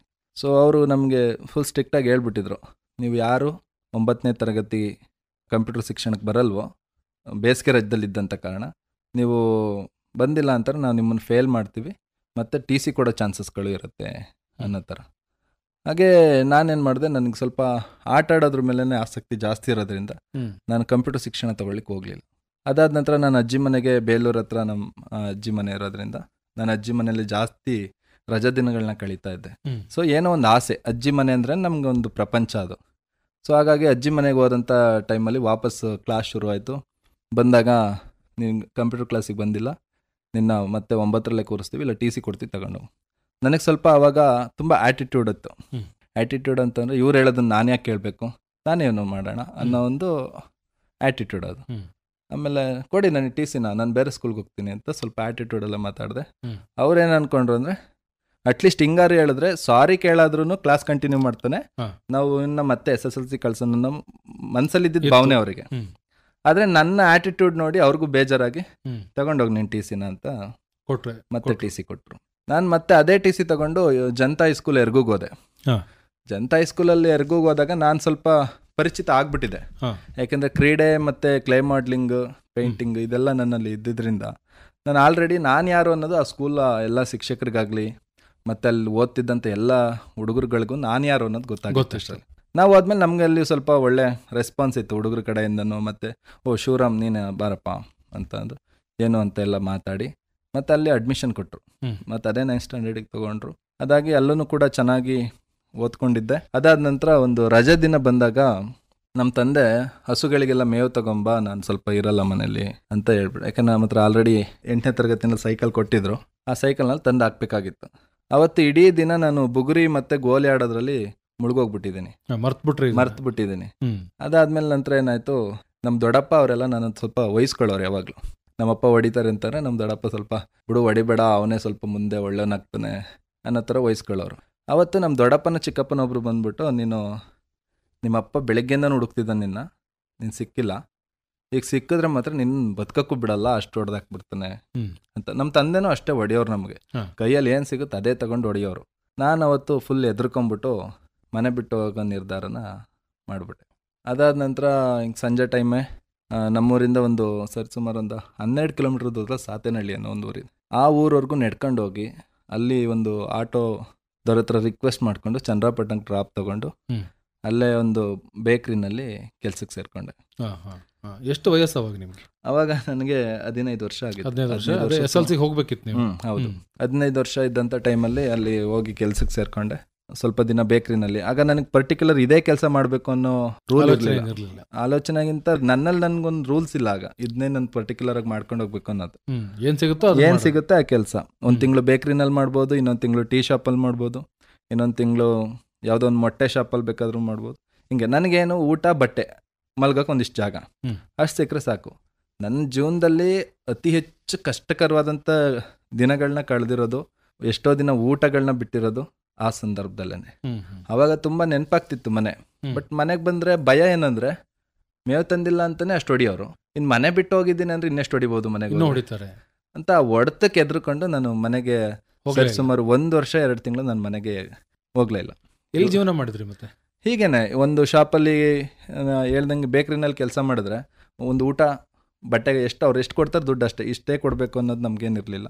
ಅದಾದಮೇಲೆ ಸಂಜೆ ಟೈಮಲ್ಲಿ ನೈಟ್ ಊಟಕ್ಕೆ ಏನು ಸಿಕ್ಕಿಲ್ಲ ಅಂತ ಅಂದಾಗ ಅಲ್ಲೊಂದು ಎಗ್ ರೈಸ್ ಗಾಡಿ ಹಾಕೋರು, ಅವ್ರ ಗಾಡಿನಲ್ಲಿ ಹೆಲ್ಪ್ ಮಾಡಿಕೊಟ್ರೆ ಹಾ. ಅವ್ರು ಸಂಬಳ ಕೊಡ್ತಿರ್ಲಿಲ್ಲ ನಮಗೆ, ಊಟ ಕೊಡ್ಸೋರು. ಹಾ. ಹಾಗೆ ಬೆಳಿಗ್ಗೆ ತಿಂಡಿ ಬೇಕು ಅಂದ್ರೆ ಅಲ್ಲೊಂದು ಮೊಟ್ಟೆ ಅಂಗಡಿ ಇತ್ತು, ಮೊಟ್ಟೆ ಅಂಗಡಿನಲ್ಲಿ ಹೋಗಿ ಕೆಲಸ ಮಾಡಿದ್ರೆ ಅವ್ರು ತಿಂಡಿ ಕೊಡ್ಸೋರು. ಹಾ. ಸೊ ಹಿಂಗೆ ತಳ್ಳಿ ಸರಿ ಸುಮಾರು 1 ವರ್ಷ ಹತ್ತತ್ರ ನಾನು ಜೀವನ ಸಾಗಿಸಿದ್ದೀನಿ. ಅದಾದ ಮನೆಗೆ ಹೋಗ್ಲೇ ಇಲ್ಲ. ಮನೆಗೆ ಹೋಗ್ಲಿಲ್ಲ. ಮನೆಯವರು ಹುಡ್ಕಂತ ಪ್ರಯತ್ನ ಮಾಡ್ಲಿಲ್ವಾ? ಮನೆಯವರು ಹುಡುಕ್ತಿರೋ ಜಾಗನೇ ಇಲ್ಲ. ಓಹೋ. ಆಲ್ಮೋಸ್ಟ್ ಎಲ್ಲಾ ಕಡೆನೂ ಎಲ್ಲ ರಿಲೇಟಿವ್ಗಳ ಮನೇಲಿ ಹುಡುಕಿದ್ದಾರೆ. ಆಮೇಲೆ ನನ್ನ ಮಾಹಿತಿ ಕೆಲವೊಂದ್ ಕಡೆ ಸಿಕ್ಕಿದೆ, ಇಲ್ಲ ಅಂತಲ್ಲ. ನಮ್ಮ ಚಿಕ್ಕಪ್ಪನ ಮಗಳು ಚಂದ್ರಪಟ್ಟಣಂಗೆ ಶಾಲೆಗೆ ಬರುವಾಗ ನನ್ನ ಅಲ್ಲಿ ಇಲ್ಲಿ ನೋಡಿದ ತಕ್ಷಣನೇ ಮನೆಗೆ ಹೋಗಿ ಇಳಿದಾಳೆ. ಯಾಕಂದ್ರೆ ಅವಳಿಗೆ ಫೋನ್ ಇಲ್ಲ ಅವಾಗ, ಇಮಿಡಿಯೇಟ್ ಫೋನ್ ಮಾಡ್ಲಿಕ್ಕೆ. ಮತ್ತೆ ನಾನು ಬಂದು ಮಾತಾಡಿಸಿ ತಡೆಯೋಷ್ಟು ಅವಳಿಗೆ ಅಷ್ಟು ಧೈರ್ಯ ಅನ್ನೋಕ್ಕಿಂತ ಆಲೋಚನೆನೇ ಇಲ್ಲ. ನಮ್ಮ ಚಿಕ್ಕಪ್ಪ ಬೇರೆ ಊರಲ್ಲಿ ಇದ್ದಿದ್ರಿಂದ ಅವ್ರು ಸಾತನಹಳ್ಳಿಲಿ ಇದ್ದಿದ್ದು. ಹಂಗಾಗಿ ಅವಳಿಗೆ ನನಗೂ ಒಡನಾಟ ಕಮ್ಮಿ ಇರೋದು, ನನ್ನ ಅವಳು ಅಷ್ಟು ಮಾತಾಡಿಸ್ತಿರ್ಲಿಲ್ಲ. ಹಾಗಾಗಿ ಮನೆಯವ್ರಿಗೆ ಹೇಳೋದು, ಮನೆಯವ್ರು ಮತ್ತೆ ಬಂದು ಚಂದ್ರಪಟ್ಟಣದಲ್ಲಿ ಹುಡ್ಕೋದು. ಮನೆಯವ್ರು ಎಲ್ಲೇ ಚಂದ್ರಪಟ್ಟಣದಲ್ಲಿ ಕಾಣಿಸಿದ್ರು ನಾನು ಅವ್ರ ಕಣ್ಣಿಗೂ ಕಾಣಿಸ್ತಿರ್ಲಿಲ್ಲ. ಅವ್ರು ನನಗೆ ಕಾಣೋರು ಬಿಟ್ರೆ ನಾನು ಅವ್ರಿಗೆ ಕಾಣಿಸ್ತಿರ್ಲಿಲ್ಲ. ಕೊನೆಯದಾಗಿ ಮೊಟ್ಟೆ ಅಂಗಡಿನಲ್ಲಿ ಕೆಲಸ ಮಾಡುವಾಗ ಯಾರೋ ಮಾತಾಡಿದ್ದಾರೆ, ಈ ಥರ ಒಬ್ಬೊಂದು ಹುಡುಗ ತಪ್ಪಿಸ್ಕೊಬಿಟ್ಟಿದ್ದಾನೆ ಅಂತ. ಅದ್ರ ಮಧ್ಯೆ ಏನಾಗಿತ್ತು, ಅವ್ರು ನನ್ನ ಅಡ್ರೆಸ್ ಎಲ್ಲ ಕೇಳ್ಕೊಂಬಿಟ್ಟಿದ್ರು. ಅವ್ರಿಗೆ ತುಂಬ ಪರಿಚಿತ ಆಗ್ಬಿಟ್ಟಿದೆ. ನನ್ನ ಅಡ್ರೆಸ್ಸು, ನಮ್ಮ ತಂದೆ ತಾಯಿ ಅಡ್ರೆಸ್ ಎಲ್ಲ ತೊಗೊಂಡಿದ್ರು. ಅದಾಗ ಈಗ ಮಾತಾಡುವಾಗ ನಮ್ಮಲ್ಲೊಬ್ಬ ಹುಡುಗ ಬರ್ತಾನೆ ಬೆಳಿಗ್ಗೆ ಹೊತ್ತು, ಮೋಸ್ಟ್ಲಿ ಅವನೇ ಇರ್ಬೋದು ನೋಡಿ ಅಂತ ಅವರು ಕ್ಲೂ ಕೊಟ್ಬಿಟ್ಟಿದ್ದಾರೆ. ಬೆಳಗ್ಗೆ ಅಪ್ಪ ಬಂದಿದ್ದಾರೆ, ನಾನು ಮೊಟ್ಟೆ ಅಂಗಡಿ ಹತ್ರ ಹೋಗ್ಬೇಕಾದ್ರೆ ಅಲ್ಲೇ ನಿಂತಿದ್ದಾರೆ. ನಾನು ಮೊಟ್ಟೆ ಅಂಗಡಿಯಿಂದ ಮತ್ತೆ ಎಸ್ಕೇಪ್ ಆಗಿಬಿಟ್ಟೆ. ಮೊಟ್ಟೆ ಅಂಗಡಿ ಕೆಲಸ ಬಿಟ್ಟ ಮೇಲೆ ಥಿಯೇಟ್ರಲ್ಲಿ ಕೆಲಸ ಮಾಡೋಕ್ಕೆ ಶುರು ಮಾಡಿದ್ದೆ ಒಂದು 4 ತಿಂಗಳಿಂದ. ಆ ಥಿಯೇಟ್ರಲ್ಲಿ ಕೆಲಸ ಮಾಡೋಕೆ ಹೋಗಿ, ಈ ಥಿಯೇಟ್ರಲ್ಲಿ ಸಿಗ್ತಾನೆ ನಿಮಗೆ ಅಂತ ಹೇಳಿ ಕಳಿಸಿದ್ರು. ನನ್ನ ಅಪ್ಪಂಗೆ ಸಿಗಾಕೊಂಬಿಟ್ಟೆ. ಅವ್ರು ಸಿಕ್ಕಾಗ ನನಗೇನು ಅಂದರೆ, ಇವತ್ತು ನಾನು ಬದುಕೋದೇ ಇಲ್ಲ ಅನ್ನೋಷ್ಟು ಭಯ, ಮತ್ತು ಇಲ್ಲೇ ಹೊಡಿಬೋದೇನೋ ಅನ್ನೋ ಥರ. ಅದಾದಮೇಲೆ ಥಿಯೇಟ್ರ್ ಒಳಗಡೆ ಸುಮ್ಮನೆ ಈ ಥರ ಬಗ್ಗೆ ನೋಡಿದ್ರು. ಫಿಲ್ಮ್ ನೋಡಿ ಬಟ್ಟೆ ತಗೊಬರ್ತೀನಿ ಹೋಗೋಣ ಅಂತ ಹೇಳ್ಬಿಟ್ಟು ಫಿಲ್ಮ್ ನೋಡೋಕೆ ಕೂರಿಸ್ಬಿಟ್ಟು ಥಿಯೇಟ್ರನ್ನು ಕೆಲಸ ಬಿಟ್ಟು ಓಡೋಗ್ಬಿಟ್ಟಿದೆ. ಅದಾದಮೇಲೆ ಮತ್ತೆ ಒಂದು ಅನ್ಎಕ್ಸ್ಪೆಕ್ಟೆಡ್ ಆಗಿ ಸಿಕ್ಕಿ ಮತ್ತೆ ಎಲ್ಲೂ ಕೈ ಬಿಡದೆ ಮತ್ತೆ ಮನೆಗೆ ಕರ್ಕೊಬಂದು ಮತ್ತೆ ಓದಕ್ಕೆ ಹೋಗು ಅನ್ನೋ ಥರ ಎಲ್ಲ ಮನೇಲಿ ಅಮ್ಮ ತುಂಬ ಅಪ್ರೋಚ್ ಮಾಡಿ ಕಳಿಸಿದ್ರು. ಮತ್ತೆ ಅದೇ ಜನತಾ ಹೈಸ್ಕೂಲ್ ಎರ್ಗಲ್ ಬಂದ್ಬಿಟ್ಟು ಥರ ನಾನು ಓದಬೇಕು ಅಂದ್ಕೊಂಡಿದ್ದೀನಿ, ಏನು ಮಾಡೋಣ ಅಂತ ಕೇಳ್ಕೊಂಡಾಗ ಕ್ಲಾಸ್ಗೆಲ್ಲ ಅಟೆಂಡ್ ಮಾಡೋಕ್ಕೆ ಅವಕಾಶ ಇರೋದಿಲ್ಲ, ನೀವು ಕರೆಸ್ಪಾಂಡೆನ್ಸ್ ಮಾಡಿ ಎಕ್ಸಾಮ್ ಬರೆದು ನೀವು ಬೇಕಾದ್ರೆ ಕಾಲೇಜ್ಗೆ ಹೋಗ್ಬೋದು ಅನ್ನೋದು. ಸರಿ ಆಯಿತು, ಕರೆಸ್ಪಾಂಡೆನ್ಸೇ ಕೊಡಿ ಅಂತ ಕೇಳಿದೆ. ಕರೆಸ್ಪಾಂಡೆನ್ಸ್ ಕಟ್ಕೊಂಡು ಕೆಲವು ಬುಕ್ಗಳೆಲ್ಲ ತೊಗೊಂಡು ಓದೋಕ್ಕೆ ಶುರು ಮಾಡಿದೆ. ಫಸ್ಟ್ ಅಟೆಂಪ್ಟಲ್ಲಿ ನನಗೆ 6 ಸಬ್ಜೆಕ್ಟು ಫೇಲ್ ಆಗಿಬಿಟ್ಟೆ. ಅದಾದಮೇಲೆ ಇದು ಯಾಕೋ ಸರಿ ಹೋಗ್ತಿಲ್ಲ ಅಂತ, ಬಟ್ ಓದಬೇಕು ಅನ್ನೋ ಆಸೆ ಅಂತೂ ಇದ್ದಿದ್ದು ಸತ್ಯ. ಅದ್ರ ಮಧ್ಯೆ ಮತ್ತೆ ನಾನು ಆಲ್ರೆಡಿ ಇದ್ರ ಮಧ್ಯೆ ಹಾಸನಲ್ಲಿ ತುಂಬ ಕೆಲಸಗಳನ್ನ ಮಾಡಿಬಿಟ್ಟಿದೆ. SSLC ಫೇಲಾಗಿ ಮತ್ತೆ 1 ವರ್ಷ ನನಗೆ ಟೈಮ್ ಸಿಕ್ತಲ್ಲ, ಅದ್ರ ಮಧ್ಯೆ ಫ್ಲವರ್ ಡೆಕೋರೇಷನ್ನು, ಮತ್ತೆ ಇಲ್ಲಿ ಬೇಕ್ರಿಲಿ ಕೆಲಸ ಮಾಡಿರೋದು, ಮತ್ತೆ ಕೆಲವು ಲಾರಿಲಿ 2 ತಿಂಗಳು 3 ತಿಂಗಳು ಕೆಲಸ ಮಾಡಿರೋದು, ಈ ಥರದ್ದೆಲ್ಲ ಘಟನೆ ನಡೆದಿದೆ. ಅದಾದ ನಂತರ ಒಂದು ಫ್ಲವರ್ ಶಾಪಲ್ಲಿ ಕೆಲಸಕ್ಕೆ ಸೇರಿಕೊಂಡು ಕೆಲಸ ಕಲಿಯೋಂಥ ಟೈಮಲ್ಲಿ AVK ಕಾಲೇಜ್ ರೋಡಲ್ಲಿ ಒಂದು ಬೊಕ್ಕೆ ಶಾಪ್ ಹತ್ರ ನಿಂತಾಗ ನಮಗೆ ಮುಂಚೆ ಮುಖ್ಯ ಶಿಕ್ಷಕರಂಥ ರುದ್ರೇಶ್ ಅವ್ರು ಸಿಕ್ಬಿಟ್ಟು, ಇಲ್ಲೇನು ಮಾಡ್ತಿದ್ಯಾ ನೀನು ಅಂತ ವಿಚಾರಿಸಿದಾಗ, ಸರಿ ಹಿಂಗೆ ಆಗೋಗ್ಬಿಡ್ತು ಲೈಫು, ಸೊ ಇವಾಗ ಈ ಥರ ಒಂದು ಕೆಲಸ ಮಾಡ್ಕೊಂಡು ಜೀವನ ಸಾಗಿಸ್ತಿದ್ದೀನಿ ಅಂದಾಗ, ಒಂದು ಕೆಲಸ ಮಾಡೋಣ, ನಿನ್ಗೆ ಓದೋಕ್ಕೆ ಇಂಟ್ರೆಸ್ಟ್ ಇದ್ದರೆ ನನ್ನನ್ನು ಬಂದು ಬೆಳಗ್ಗೆ ಆಫೀಸಲ್ಲಿ ಕಾಣು, DDP ಆಫೀಸಲ್ಲಿ ಅಂತೇಳಿ ಅವರು ಒಂದು ಮ್ಯಾನ್ಯುವಲ್ ರೆಡಿ ಮಾಡಿ ಇಟ್ಕೊಂಡಿದ್ರು. 35 ಅಂಕ ಸಿಗೋ ಅಂತಂದ್ರೆ ಪಾಸ್ ಆಗಲಿಕ್ಕೆ ಎಷ್ಟು ಬೇಕಾಗುತ್ತೋ ಅಷ್ಟು ಸಿಗೋ ಅಂತ ಒಂದು ಮ್ಯಾನ್ಯುವಲ್ಗಳನ್ನ ನನ್ನ ಕೈಲಿಟ್ಟು ಇದನ್ನ ಮಾಡೋಗು, ಮ್ಯಾಥಮೆಟಿಕ್ಸ್ ಏನಾದ್ರು ಕಷ್ಟ ಆದರೆ ರವಿ ಸರ್ ಅಂತ ನಮಗೆ ಮ್ಯಾಥಮೆಟಿಕ್ಸ್ ಮಾಡೋ ಹೈಸ್ಕೂಲಲ್ಲಿ, ಅವ್ರನ್ನ ಹೋಗೊಮ್ಮೆ ಕಾಂಟ್ಯಾಕ್ಟ್ ಮಾಡು ಅಂತೇಳಿ ಅವ್ರ ಹತ್ರ ನಾವು ಮ್ಯಾಥಮೆಟಿಕ್ಸ್ ಎಲ್ಲ ಟ್ಯೂಷನ್ ತೊಗೊಂಡು ಮತ್ತು ಅವ್ರು ಕೊಟ್ಟಂಥ ಮ್ಯಾನ್ಯುವಲ್ಲು ಮತ್ತು ಕೆಲವು ಬುಕ್ಗಳೆಲ್ಲ ಓದಿ ಅದ್ರ ನೆಕ್ಸ್ಟ್ ಎಕ್ಸಾಮಲ್ಲಿ ನಾನು 6 ಸಬ್ಜೆಕ್ಟ್ ಪಾಸ್ ಆದೆ. 6 ಒಂದೇ ಸರಿ ಪಾಸ್ ಆಯ್ತು? 6 ಒಂದೇ ಸಲ ಪಾಸ್ ಆಯಿತು. 6 ಸಬ್ಜೆಕ್ಟ್ ಪಾಸ್ ಆದ ನಂತರ ಮತ್ತೆ ನಾನು ಕಾಲೇಜ್ಗೆ ಹೋಗ್ಬೇಕು ಅಂತ ಬಂದೆ. ಕಾಲೇಜ್ಗೆ ಹೋಗೋ ಅಂಥ ವಿಚಾರಗಳನ್ನು ಮಾತಾಡೋಣ. ಅದಕ್ಕಿಂತ ಮೊದಲು ಇನ್ನೂ ಸಾಕಷ್ಟು ಘಟನೆಗಳು ನಿಮ್ಮ ಜೀವನದಲ್ಲಿ ನಡೀತು. ಭಾಳ ಮುಖ್ಯವಾಗಿ 1 ವರ್ಷ 6 ತಿಂಗಳು ಹೊರಗಡೆ ಇದ್ರಲ್ಲ, ಯಾವತ್ತೂ ನಾನು ಮನೆಗೆ ಹೋಗಬೇಕು, ನಮ್ಮ ಅಪ್ಪ ಅಮ್ಮನ ನೋಡಬೇಕು ಅಂತ ಅನ್ನಿಸ್ತಿಲ್ವಾ? ಮನೆಗೆ ಹೋಗ್ಬೇಕು ಅಂತ ತುಂಬ ಅನಿಸಿದೆ. ಯಾಕೆಂತಂದರೆ ನಾನು ಮನೆ ಬಿಟ್ಟಂಥ ಸಂದರ್ಭದಲ್ಲಿ ನನ್ನನ್ನು ಒಂದು ಒಳ್ಳೆ ಸಂಸ್ಕಾರ ಇವತ್ತೇನಾದ್ರು ನನಗಿದೆ ಅಂತಂದರೆ, ಕೆಲವು ಜನಗಳನ್ನ ನೋಡಿದ್ರೆ ನನಗೆ ಏನಾರು ಅವ್ರಿಗೆ ನನ್ನ ಕೈಲಾದಂಥ ಸಹಾಯ ಮಾಡಬೇಕು ಅಂತ ಅಂದರೆ ಅದಕ್ಕೆಲ್ಲ ಕಾರಣ ನಮ್ಮ ತಾತ. ನನ್ನ ಮೇಲೆ ಅವ್ರಿಗಿದ್ದಂಥ ಒಂದು ಪ್ರೀತಿ ಕಾಳಜಿ ಮತ್ತು ನಾನು ಅವ್ರ ಮೇಲೆ ಇಟ್ಟಿದ್ದಂಥ ಒಂದು ಪ್ರೀತಿ, ನನ್ನನ್ನು ತುಂಬ ಮಿಸ್ ಮಾಡಿಕೊಂಡೆ ಅವ್ರನ್ನ ಅಂತ ಹೇಳ್ತೀನಿ. ಯಾಕೆಂದರೆ ನನ್ನ ಮನೆ ಬಿಟ್ಟು ಬಂದೊಂದು 6 ತಿಂಗಳಾದ ನಂತರ ಅವ್ರು ನನಗೆ ತೀರ್ಕೊಬಿಟ್ಟಿದ್ರು. ನಾನು ಅವ್ರ ಮುಖನೂ ಸಹ ನೋಡೋಕ್ಕಾಗಲಿಲ್ಲ. ಅವ್ರ ಆರಾಧನೆ ಆಗಿ ಬೆಳಿಗ್ಗೆ ನಾನು ಸುಮ್ಮನೆ ಹಿಂಗೆ ಒಂದು ನಂಬರ್ ಇತ್ತು ನನ್ನ ಹತ್ರ, ಮಧುವಣ್ಣ ಅಂತ, ಅವ್ರದ್ದೊಂದು ವಿಷಯ ನಾನು ಪ್ರಸ್ತಾಪ ಮಾಡ್ತೇನೆ. ಅವ್ರ ನಂಬರಿಗೆ ಸುಮ್ಮನೆ ನಾನು ಕಾಯಿನ್ ಬೂತಲ್ಲಿ ಕಾಲ್ ಮಾಡಿದೆ, ನಿಮ್ಮ ತಾತ ತೀರೋಗಿದ್ದಾರೆ, ನೀನು ಇಲ್ಲ ಅಂತ ನಿಮ್ಮ ಮನೇಲೆಲ್ಲ ಹುಡುಕ್ತಿದ್ದಾರೆ ಅಂತ, ಎಲ್ಲಿದೆಯಾ ಅಂತ ಕೇಳೋರು. ಇನ್ನು ಮತ್ತೆ ಗೊತ್ತಾಗ ಮನೆಯವರು ಮತ್ತೆ ನನ್ನ ಹತ್ರ ಬಂದರೆ ಎಲ್ಲಿ ಹೊಡಿತಾರೋ ನನಗೆ ಅನ್ನೋದು ಭಯದಿಂದ ಅವನಿಗೂ ಅಡ್ರೆಸ್ ಹೇಳಲಿಲ್ಲ. ಸೊ ಹಾಗೇನೆ ತಳ್ಳಿ ಮನೇಲಂತೂ ಅಮ್ಮ ವರ್ಷ ಇಡೀ ಕಣ್ಣೀರು ಹಾಕಿದ್ದಾರೆ ನನಗೋಸ್ಕರ. ಹಾಗೆ ಜೀವನ ಸಾಗಿದೆ. ಈ ಮಧುವಣ್ಣ ವಿಷಯನ ಏನಕ್ಕೆ ಪ್ರಸ್ತಾಪ ಮಾಡ್ತಿದ್ದೀನಿ ಅಂತಂದರೆ, ನನಗೆ ಇವತ್ತೇನಾದರೂ ಬಿಸ್ನೆಸ್ ಮಾಡಬೇಕು, ಯಾವ್ದಾದ್ರು ಒಂದು ಫೀಲ್ಡಲ್ಲಿ ನಾನು ಜೀವನ ಕಟ್ಕೊಳ್ತೀನಿ ಅನ್ನೋ ಧೈರ್ಯ ಬರೋದಕ್ಕೆ ಈ ಅಣ್ಣ ನನಗೆ ಸಪೋರ್ಟ್ ಮಾಡಿದ್ದು ಒಂದು ದಿನ. ಏನಂತಂದರೆ, ನಾನು 8ನೇ ತರಗತಿನಲ್ಲೇ ನಿಮ್ಗೆ ಆಗಲೇ ಹೇಳ್ದಂಗೆ ಕ್ಲೇ ಮಾಡ್ಲಿಂಗ್ ಎಲ್ಲ ಮಾಡಲಿಕ್ಕೆ ತಾಲೂಕ್ ಲೆವೆಲ್ಗೆ ನಾವು ಹಾಸನ ಅರಳಳ್ಳಿ ಸ್ಕೂಲ್ಗೆ ನಾವು ಬರಬೇಕಾಗಿತ್ತು. ಇಲ್ಲಿಂದ ಬಂದು ಬಸ್ಸಿಗೆ ಕರ್ಕೊಂಡು ಹೋಗುವಾಗ ಹಳೆ ಬಸ್ ಸ್ಟ್ಯಾಂಡ್ ಇತ್ತಾಗ, ಇವಾಗ ಸಿಟಿ ಬಸ್ ಸ್ಟ್ಯಾಂಡ್ ಆಗಿದೆ. ಬಸ್ ಯಾವುದೇ ಬಂದ್ರೂ ಇವಾಗೂ ಅಲ್ಲೇ ಬರುತ್ತೆ, ಮುಂಚೆನೂ ಅಲ್ಲೇ ಬರ್ತಿತ್ತು. ಅಲ್ಲಿಗೆ ನಾವು ಬರುವಾಗ ರೋಡ್ ಸೈಡಲ್ಲಿ ಮಾವಿನ ಸೊಪ್ಪು ಮಾರೋರು, ಅದಾದ ನಂತರ ಬಾಳೆಕಂದುಗಳನ್ನ ಮಾರೋರು. ಬಟ್ ಇದನ್ನೆಲ್ಲ ನನಗೆ ಅವತ್ತಿನ ಬಾಲ್ಯದಲ್ಲೇ ಹೇಗೆ ಅನ್ಸೋದು ಅಂತಂದರೆ, ಏನಾದರೂ ಝೀರೋ ಇನ್ವೆಸ್ಟ್ಮೆಂಟ್. ಊರಲ್ಲಿ ಮಾವಿನ ಸೊಪ್ಪಿದೆ, ಇಲ್ಲಿ ತಂದ್ರೆ ದುಡ್ಡು ಸಿಗುತ್ತೆ ಅನ್ನೋದು ನನ್ನ ತಲೆಯಲ್ಲಿ ಯಾವಾಗ್ಲೂ ಬರ್ತಿತ್ತು. ಸೊ ಹಾಗಾಗಿ ಒಂದು ಆಯುಧ ಪೂಜೆನಲ್ಲಿ ನಾನು ಇದನ್ನ ಎಕ್ಸ್ಪೆರಿಮೆಂಟ್ ಮಾಡ್ಬೇಕು. ಹೆಂಗಿದ್ರೆ ನಮಗೆ ರಜಾ ಕೊಡೋರು ಆಯುಧ ಪೂಜೆಗೆ. ಝೀರೋ ಇನ್ವೆಸ್ಟ್ಮೆಂಟ್ ಅನ್ನೋದು ಹೆಂಗ್ ಬಂತು ನಿಮ್ಮ ಮನಸ್ಸಿನಲ್ಲಿ? ಫ್ರೀಯಾಗಿ ಸಿಗುತ್ತಲ್ಲ, ಅದು ಝೀರೋ ಇನ್ವೆಸ್ಟ್ಮೆಂಟ್, ದುಡ್ಡು ಬೇಕಾಗಿಲ್ಲ. ಇವತ್ತು ನಮ್ಮ ತಲೆಯಲ್ಲಿ ಇಂಗ್ಲಿಷ್ ಅಲ್ಲಿ ಬರ್ತಾ ಇದೆ ಅದು ಝೀರೋ ಇನ್ವೆಸ್ಟ್ಮೆಂಟ್ ಅನ್ನೋದು. ಬಟ್ ನಮ್ಗೆ ಪುಸ್ತಕಟೆ ಸಿಗುತ್ತಲ್ಲ ಅನ್ನೋದಷ್ಟೇ. ಇದು ಪುಸ್ತಕಟೆ ನಮ್ಗೆ ಊರಲ್ಲೇ ಇದೆ, ಅದನ್ನ ನಾವು ಹಾಸನ್ಗೆ ಹೆಂಗಾದ್ರು ತಂದ್ರೆ ನಾವ್ ಇದ್ರಲ್ಲಿ ದುಡ್ಡನ್ನ ಸಿಗುತ್ತಲ್ವಾ ಅನ್ನೋದೊಂದು ಆಲೋಚನೆ ಇತ್ತು. ಸೊ ಹಾಗೇನೆ ಆ ಅಣ್ಣ ನನಗೆ ಹಾಸನ್ವರೆಗೂ ಫ್ರೀ ಆಗಿ, ಮಂಗಳವಾರ ಇದ್ದ ಕಾರಣ ಅವರು ಸಂತೆಗೆ ಬರಕಿತ್ತು, ಹಾಸನ ಸಂತೆಗೆ ಫ್ರೀ ಆಗಿ ಬಾಳೆಕಂದು ಮತ್ತೆ ಮಾವಿನ ಸೊಪ್ಪನ್ನ ಮಾವೀರ ಸರ್ಕಲ್ ಹತ್ರಕ್ಕೆ ನನಗೆ ಇಟ್ಕೊಟ್ಟೋದ್ರು. ಇಲ್ಲಿ ಇಟ್ಕೊಂಡು ಮಾರು, ಒಂದ್ ಜೊತೆ ಅಂದ್ರೆ ಇಷ್ಟಕ್ಕೆ ಮಾರು ಅಂತ ಹೇಳಿ.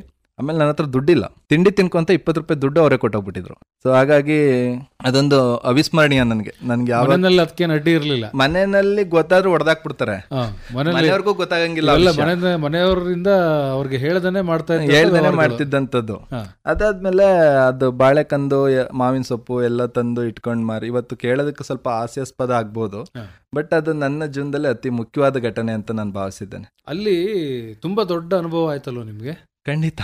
ಮಾವಿನ ಸೊಪ್ಪು ಮತ್ತೆ ಝೀರೋ ಇನ್ವೆಸ್ಟ್ಮೆಂಟ್ ಅಲ್ಲೂ ದುಡ್ಡು ಮಾಡ್ಬೋದು ಅನ್ನೋದಕ್ಕೆ ಅದೇ ಸಹಕಾರಿ. ನೀವು ಬಾಳೆಕಂದ್ ಏನ್ ಮಾಡ್ತಿರಲ್ಲ ಅದಕ್ಕೇನ್ ದುಡ್ಡು ಕೊಡ್ಬೇಕಾಗಿಲ್ಲ. ಬಾಳೆಕಂದ್ ಕುಯ್ದ್ರೆ ಬಾಳೆ ತೋಟದ ಓನರ್ಗೆ ಖುಷಿ ಆಯ್ತದೆ, ಯಾಕಂದ್ರೆ ಅದು ಅವ್ರು ಕುಯ್ದು ಮತ್ತೆ ಹಾಗಾಗಿ ಅದೊಂದು ಒಳ್ಳೆ ಎಕ್ಸ್ಪೀರಿಯನ್ಸ್ ನನ್ನ ಲೈಫಲ್ಲಿ. ಬೆಳಿಗ್ಗೆ ಮಾವಿನ ಸೊಪ್ಪು ಎಲ್ಲ ತಂದು ಮಾರಿ ಅದ್ರಲ್ಲಿ ಬಂದಿರೋ ಮತ್ತೆ ದುಡ್ಡನ್ನ ಖಾಲಿ ಆಯ್ತಲ್ಲ ಬಾಳೆಕಂದು ಮಾವಿನ ಸೊಪ್ಪು, ಆ ದುಡ್ಡು ಏನ್ ಮಾಡ್ಬೇಕು ಅಂತ ಗೊತ್ತಾಗದೆ ರೈತ ಒಬ್ಬ ತುಳಸಿ ಮರಕ್ ಬಂದಿದ. ಆ ತುಳಸಿನ ನಾನ್ ಪರ್ಚೇಸ್ ಮಾಡಿ ಮತ್ತೆ ಅದ್ರ ಮೇಲೆ ಲಾಭ ಇಟ್ಟಿ ಮಾರಿ, ಇನ್ನು ಅದ್ರಲ್ಲೂ ಬಂದಂತ ದುಡ್ಡಲ್ಲಿ ಸೀದಾ ನಮ್ಮ ಅಜ್ಜಿ ಮನೆಗೆ ಹೋಗಿ ಹಸುದಲ್ಲಿ ಹಾಲ್ಕೆಲ್ಲ ತಗೊಂಡು ಸ್ಟವ್ ಎಲ್ಲ ತಗೊಂಡು ಅಜ್ಜಿ ಮನೆದೇನೆ. ಅಂದ್ರೆ ನಾನು ಏನ್ ಮಾಡ್ತೀನಂದ್ರು ನಮ್ಮ ಅಜ್ಜಿ ಅಷ್ಟು ಸಪೋರ್ಟ್ ನನ್ಗೆ. ನಾನು ಏನೇ ಕೆಲಸ ಮಾಡ್ತೀನಿ, ಸರಿ ನಿನ್ಗೆ ಸರಿ ಅನ್ಸರಿ ಇದು ನೀನ್ ಮಾಡು, ನಿನ್ ಪ್ರಯತ್ನ ನಿನ್ ಮಾಡು ಅನ್ನೋ ಥರ ಅವ್ರು ಯಾವಾಗ್ಲೂ ಸಪೋರ್ಟ್ ಮಾಡ್ಕೊಬರೋರು. ನಮ್ಮ ಅಜ್ಜಿ ಹಾಲು ಕರ್ಕೊಟ್ಟು ಸ್ಟವ್ ಪಾತ್ರೆ ಸೀಮೆಣ್ಣೆ ಎಲ್ಲ ಕೊಟ್ಟು ಒಂದು ಚೀಲಕ್ಕೆ ಹಾಕಿ ಟೆಂಪೋ ಹೊತ್ಕೊಂಡು ಮತ್ತೆ ಅದೇ ಹಾಸನಿಗೆ ಸಂಜೆ ಅಷ್ಟ್ರಲ್ಲಿ ಬಂದು ಮತ್ತೆ ಅಲ್ಲಿ ಬಾದಾಮ್ ಪೌಡ್ರು ಮತ್ತೆ ಟೀ ಪೌಡರು ಅದಕ್ಕೆಲ್ಲ ಇಲ್ಲಿ ಬೆಳಿಗ್ಗೆಯಿಂದ ವ್ಯಾಪಾರ ಮಾಡಿ ದುಡ್ಡಿತ್ತಲ್ಲ, ಆ ದುಡ್ಡಲ್ಲಿ ಅದನ್ನೆಲ್ಲ ಮತ್ತೆ ಪರ್ಚೇಸ್ ಮಾಡಿ ಇಡೀ ರಾತ್ರಿ ಕಾಫಿ ಟೀ ಮತ್ತೆ ಬಾದಾಮಿ ಎಲ್ಲ ಕಾಸಿ ಅಲ್ಲಿ ಮತ್ತೆ ಕುಂಬಳಕಾಯಿ ಇದೆಲ್ಲ ಜನ ಮಾರ್ತಿರ್ತಾರಲ್ಲ ಅವರಿಗೆ ಟೀ ಮಾಡಿ ಮಾರೋ ಅಂತದ್ದು ನೈಟ್ ಬಿಸ್ನೆಸ್. ಹೌದು, 2 ಕಪ್ ಟೀಗೆ 5 ರೂಪಾಯಿ ಸೇಲ್ ಮಾಡಿದೀನಿ. 1 ಕಪ್ ಟೀ ಅಂದ್ರೆ 3 ರೂಪಾಯಿ, 2 ಕಪ್ ಟೀ ತಗೊಂಡವ್ರಿಗೆ 5 ರೂಪಾಯಿ. ಸೊ ಹಂಗೆಲ್ಲ ಮಾಡಿ ಅರ್ಧ ಟೀ ಕಾಸಿದೀನಿ. ನಮ್ಮ ಅಜ್ಜಿ ಕೊಟ್ಟಿದ್ದಂತ ಸ್ಟವ್ ತೂತಾಗ್ಬಿಟ್ಟಿದೆ. ಆಲ್ಮೋಸ್ಟ್ ಎಲ್ಲ ಬೆಳಗಿನ ಜಾವದವರೆಗೂ ಸರ್ವಿಸ್ ಕೊಟ್ಟಿದ್ದೀನಿ, ತೂತಾಗ್ಬಿಟ್ಟಿದೆ. ಸೀಮೆಣ್ಣೆ ಸೋರುತ್ತೆ ಅಂತ ಗ್ಲಾಸ್ನ ಸ್ಟವ್ ಕೆಳಗಿಟ್ಟಿನಿ, ಮರ್ತ್ಬಿಟ್ಟು ಹಾಲಿನ ಪಾತ್ರೆ ಒಳಗಡೆ ಅದನ್ನ ಹಾಕ್ಬಿಟ್ಟಿದ್ದೀನಿ. ಇದ್ದಿದ್ದಷ್ಟು ಹಾಲು ಮತ್ತೆ ಸ್ವಲ್ಪ ಡಿಸಪಾಯಿಂಟ್ಮೆಂಟ್ ಆಯ್ತು. ಬಟ್ ಅಷ್ಟ್ರಲ್ಲಿ ನನ್ಗೆ ಆಲ್ರೆಡಿ ಒಂದು 750-800 ರೂಪಾಯಿ ದುಡ್ಡಾಗ್ಬಿಟ್ಟಿತ್ತು. ಆ ದುಡ್ಡು ನನಗೆ ಎಷ್ಟೋ ಒಂದು ಕೋಟಿ ಸಮಾನ ಅನ್ನೋಷ್ಟು ಫೀಲ್ ಕೊಡ್ತಾ ಇದೆ. ನಾನು ನೀವೇ ದುಡ್ದಿದ್ದಲ್ಲ, ನಾನೇ ದುಡ್ದಿದ್ದು ಅಂತ. ಅದಾದ್ಮೇಲೆ ಹಿಂಗೆ ಟೀ ಕುಡ್ದವನು ಒಬ್ಬ ಆ ಪಾತ್ರೆ ಎಲ್ಲ ಮತ್ತೆ ಪ್ಯಾಕ್ ಮಾಡಿ ಇಟ್ಟಿದ್ದೀನಿ, ಚೇಂಜ್ ಬೇಕು ಕೊಡು ಅಂತ 300 ರೂಪಾಯಿ ದುಡ್ಡಿಸ್ಕೊಂಡು ಕೈಗೆ ಸಿಗ್ದಂಗೆ ಹೋಗ್ಬಿಟ್ಟಿದ್ದಾನೆ. ಅವ್ನು ಯಾರೋ ಅಪರಿಚಿತ, ಪಕ್ಕದಲ್ಲಿ ಇನ್ನೊಬ್ಬ ವ್ಯಾಪಾರ ಮಾಡಕ್ ಬಂದಿದ್ದವನು. ಕೈಗೆ ಸಿಗ್ದಂಗೆ ಹೋದ ಕಾರಣ ನನಗೆ ಆ ನೋವನ್ನ ತಡ್ಕೊಳಕ್ಕಾಗದೆ ಭಯಂಕರ ಅಳ್ತಾ ಎಲ್ಲಿದ್ದಾನೆ ಅಂತ ಹುಡ್ಕೋ ಬರದಲ್ಲಿ ಮಹಾರಾಜ ಪಾರ್ಕ್ ಇದೆಯಲ್ಲ, ಆ ರೋಡಲ್ಲಿ ಒಂದು ಗ್ಯಾಸ್ ಗೀಸರ್ ಅಂಗಡಿಯವ್ರ ಪಾಪ ಕರೆದು, ಯಾವ ಊರು ನಿಂದು, ಏನಕ್ಕೆ ಬಂದಿದ್ಯಾ? ನಾನು ಅದನ್ನು ಅಳ್ತಾನೆ ಹೇಳ್ತಿದ್ದೀನಿ ಅವ್ರಿಗೆ, ಈ ಥರ ಹಿಂಗೆ ಆಗೋಗ್ಬಿಟ್ಟಿದೆ, ನನಗೆ ಮೋಸ ಆಗಿದೆ ಅಂತಾರ. ನಿನ್ಗೆ ಈ ಥರ ದುಡ್ಡು ಕಿತ್ಕೊಂಡು ಹೋಗಿರೋರು ನಿನ್ಗೆ ಯಾರು ವಾಪಸ್ ಕೊಡಲ್ಲ ಅಂತ ಸ್ವೀಟ್ ಕೊಟ್ಟು, ಒಂದು ಕುಡಿಯೋದಕ್ಕೆಲ್ಲ ನೀರು ಕೊಟ್ಟು, ನಿಮ್ಮ ಊರಿಗೆ ಹೋಗು, ಇಲ್ಲಿ ಜಾಸ್ತಿ ಟೈಮ್ ಇರಬೇಡ ಅಂತ ಎಲ್ಲ ಬುದ್ಧಿ ಹೇಳಿ ನನ್ನ ಊರಿಗೆ ತಲುಪಿಸೋಂಥ ಕೆಲಸವನ್ನ ಮಾಡಿ. ಆಮೇಲೆ SLC ಪಾಸ್ ಆಗಿತ್ತಲ್ಲ, PUCಗೆ ಎಲ್ಲಿ ಸೇರಿದ್ರಿ? PUCಗೆ ಇವಾಗ ಸಾಯಿಬಾಬಾ ದೇವಸ್ಥಾನ ಇದೆಯಲ್ಲ, ಅದ್ರ ಎದುರುಗಡೆ ಇದ್ದಂಥ ಮಂಗಳ ಮಂದಿರದಲ್ಲಿ ನಾನು PUCಗೆ ಸೇರೋಕ್ಕೆ ಆಯಿತು. ಅಲ್ಲಿ ಹೋದೆ. ಫಸ್ಟ್ ನನಗೆ ಅಡ್ಮಿಷನ್ ಕೊಡಲಿಲ್ಲ.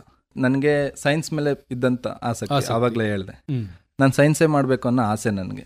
ಎಲ್ಲದಕ್ಕಿಂತ ಹೆಚ್ಚಾಗಿ ಒಂದು ಕಮ್ಯುನಿಕೇಷನ್ಗೆ ಹೆಲ್ಪ್ ಆಗುತ್ತೆ, ಮತ್ತು ನಾಲೆಡ್ಜ್ಗೂ ಒಳ್ಳೆ ಇಂಪ್ರೂವ್ ಆಗಬೇಕು ಅಂದರೆ ಸೈನ್ಸಲ್ಲಿ ಅವಕಾಶ ಸಿಗುತ್ತೆ ಅನ್ನೋ ಒಂದು ನನ್ನ ಭಾವನೆ. ಹಾಗಾಗಿ ನಾನು ಕಾಲೇಜಲ್ಲಿ ಅಡ್ಮಿಷನ್ ಕೇಳಿದೆ, ಅಡ್ಮಿಷನ್ ಕೊಡಲಿಲ್ಲ. ಮತ್ತು ಅದಾದ ನಂತರ ನಿಮ್ಗೆ ಆಗಲೇ ಹೇಳ್ದಾಗೆ ರವಿ ಸರ್ ನನಗೆ ಮ್ಯಾಥಮೆಟಿಕ್ಸ್ ಟ್ಯೂಷನ್ ಕೊಟ್ಟಿದ್ರು ಅಂತ ಹೇಳಿದ್ನಲ್ಲ, ಹೌದು. ಅವ್ರು ಏನು ಮಾಡಿದ್ರು, ಈ ಥರ ನನಗೊಬ್ರು ಚನ್ನಬೈರೇಗೌಡರು ಅಂತ ಲೆಕ್ಚರ್ ಗೊತ್ತು, ಅವ್ರ ಹತ್ರ ಹೋಗ್ಬಿಟ್ಟು ನಾನು ಕಳಿಸಿದ್ದೀನಿ ಅಂತ ಹೇಳು ಅಂತಂದ್ರು. ಮತ್ತು ಆ ಕಾಲೇಜ್ ಹತ್ರ ಬಂದು ಅವ್ರನ್ನ ಕಾಂಟ್ಯಾಕ್ಟ್ ಮಾಡಿ ಅವ್ರಿಗೆ ಹೇಳಿದಾಗ ಅವ್ರ ಪ್ರಿನ್ಸಿಪಲ್ ಹತ್ರ ಮಾತಾಡಿ ಒಂದು ಸೀಟ್ ಕೊಡಿಸ್ಲಿಕ್ಕೆ, ಯಾಕೆಂದ್ರೆ ನಂದು SSLCನಲ್ಲಿ 47 ಪಾಯಿಂಟ್ ಸಮಥಿಂಗ್ ಬಂದಿದ್ದ ಕಾರಣ ನನಗೆ ಸೀಟ್ ಎಲಿಜಿಬಲ್ ಇಲ್ಲ. ಮತ್ತು ಆಲ್ರೆಡಿ ಎಲ್ಲರಿಗಿಂತ 2 ವರ್ಷ ದೊಡ್ಡವನು ನಾನು, ನಿನಗೆ ವಯಸ್ಸಾಗಿತ್ತು, ಸ್ವಲ್ಪ ದೊಡ್ಡವನಿದೆಯಾ ಕಷ್ಟ ಆಗುತ್ತೆ ಅಂತ ನಾಗರಾಜ್ ಅಂತ ಪ್ರಿನ್ಸಿಪಲ್ ಇದ್ರು, ಅವ್ರು ನನಗೆ ಅಷ್ಟು ಮನ್ಸು ಮಾಡಲಿಲ್ಲ. ಅದಾದ ನಂತರ ಚನ್ನಬೈರೇಗೌಡರು ಇವರೆಲ್ಲ ಹೇಳಿ ಸೀಟ್ ಕೊಡ್ಸೋ ಅಂಥ ಟೈಮಲ್ಲಿ ಮತ್ತೆ ಪುರುಷೋತ್ತಮ್ ಅಂತ ಮ್ಯಾಥಮೆಟಿಕ್ಸ್ ಲೆಕ್ಚರ್, ಸರ್ ಇವ್ನು ಸೈನ್ಸಿಗೆ ಬೇಡ ಸರ್, ಇವ್ನ ಕೈಲಿ ಆಗಲ್ಲ, ಕಷ್ಟ ಆಗುತ್ತೆ ಅನ್ನೋ ಥರ. ಅದಾದ ನಂತರ ಮತ್ತೆ ಹೆಂಗೋ ಕಾಡಿಬೇಡಿ, ನನಗೆ ಸೈನ್ಸಲ್ಲಿ ಆಸಕ್ತಿ ಇದೆ, ನಂಗೆ ಸೈನ್ಸೇ ಬೇಕು ಅನ್ನೋ ಆಟೋ ಮಾಡಿ ಆ ಕಾಲೇಜ್ನಲ್ಲಿ ನಾನು ಸೀಟ್ ತಗೊಂಡೆ. ಹಾಗೇನೆ ಪ್ರಥಮ PUCನಲ್ಲೂ ಚೆನ್ನಾಗೇನೆ ಓದ್ಕೊಂಡ್ಬಂದೆ. ಅಂತೂ ಇಂತೂ PUCಗೆ ಸೇರ್ಕೊಂಡ್ರಿ. ಈ PUCಗೆ ಸೇರ್ಕೊಂಡ್ಮೇಲೆ ನಿಮ್ಮ ಬದುಕು ಇನ್ನೂ ಬದಲಾಗ್ತಾ ಹೋಗುತ್ತೆ. ಹೇಗೆಲ್ಲ ಬದಲಾಯಿತು, ಏನೇನಾಯಿತು, ಮತ್ತು ನೀವು ಒಂದು ಈ ಸೇವಾ ಕ್ಷೇತ್ರಕ್ಕೆ ಹೇಗೆ ಬಂದ್ರಿ ಅನ್ನುವಂಥ ವಿಚಾರಗಳನ್ನು ಮುಂದಿನ ಸಂಚಿಕೆಯಲ್ಲಿ ನಾವು ಮಾತನಾಡೋಣ. ಇದುವರೆಗೆ PUCವರೆಗೂ ಕೂಡ ಶಿವರಾಮ್ ಅವರ ಜೀವನ ಹೇಗಿತ್ತು ಅನ್ನುವಂಥದ್ದನ್ನು ನಮ್ಮ ಕೇಳುಗರು ಕೇಳಿದ್ದಾರೆ. ಅವ್ರು ನಿಮ್ಮ ಜೊತೆ ಮಾತಾಡಬೇಕು ಅಂತ ಹೇಳಿದರೆ ಸಂಪರ್ಕ ಮಾಡ್ತಕ್ಕಂಥದ್ದು ಹೇಗೆ? ನನ್ನ ಸಂಪರ್ಕ ಮಾಡಬೇಕು ಅಂತಂದರೆ ನನ್ನ ದೂರವಾಣಿ ಸಂಖ್ಯೆ ಹೇಗಿದೆ, 8618562480. ಇನ್ನೊಂದು ಸಾರಿ ಹೇಳಿ ಸಂಪರ್ಕ ಸಂಖ್ಯೆ. ನನ್ನ ಸಂಪರ್ಕ ಸಂಖ್ಯೆ 8618562480. ಈ ಸಂಖ್ಯೆಗೆ ಕರೆಯನ್ನು ಮಾಡಿ ಶಿವರಾಮ್ ಅವ್ರ ಜೊತೆಗೆ ನೀವು ಮಾತುಗಳನ್ನು ಆಡಬಹುದು. ಶಿವರಾಮ್ ಅವರು ಒಂದು PUC ಓದುವವರೆಗೆ ಹೇಗೆ ಇತ್ತು ಅವರ ಬದುಕು ಅನ್ನುವಂಥ ವಿಚಾರಗಳನ್ನು ಮಾತನಾಡಿದರು.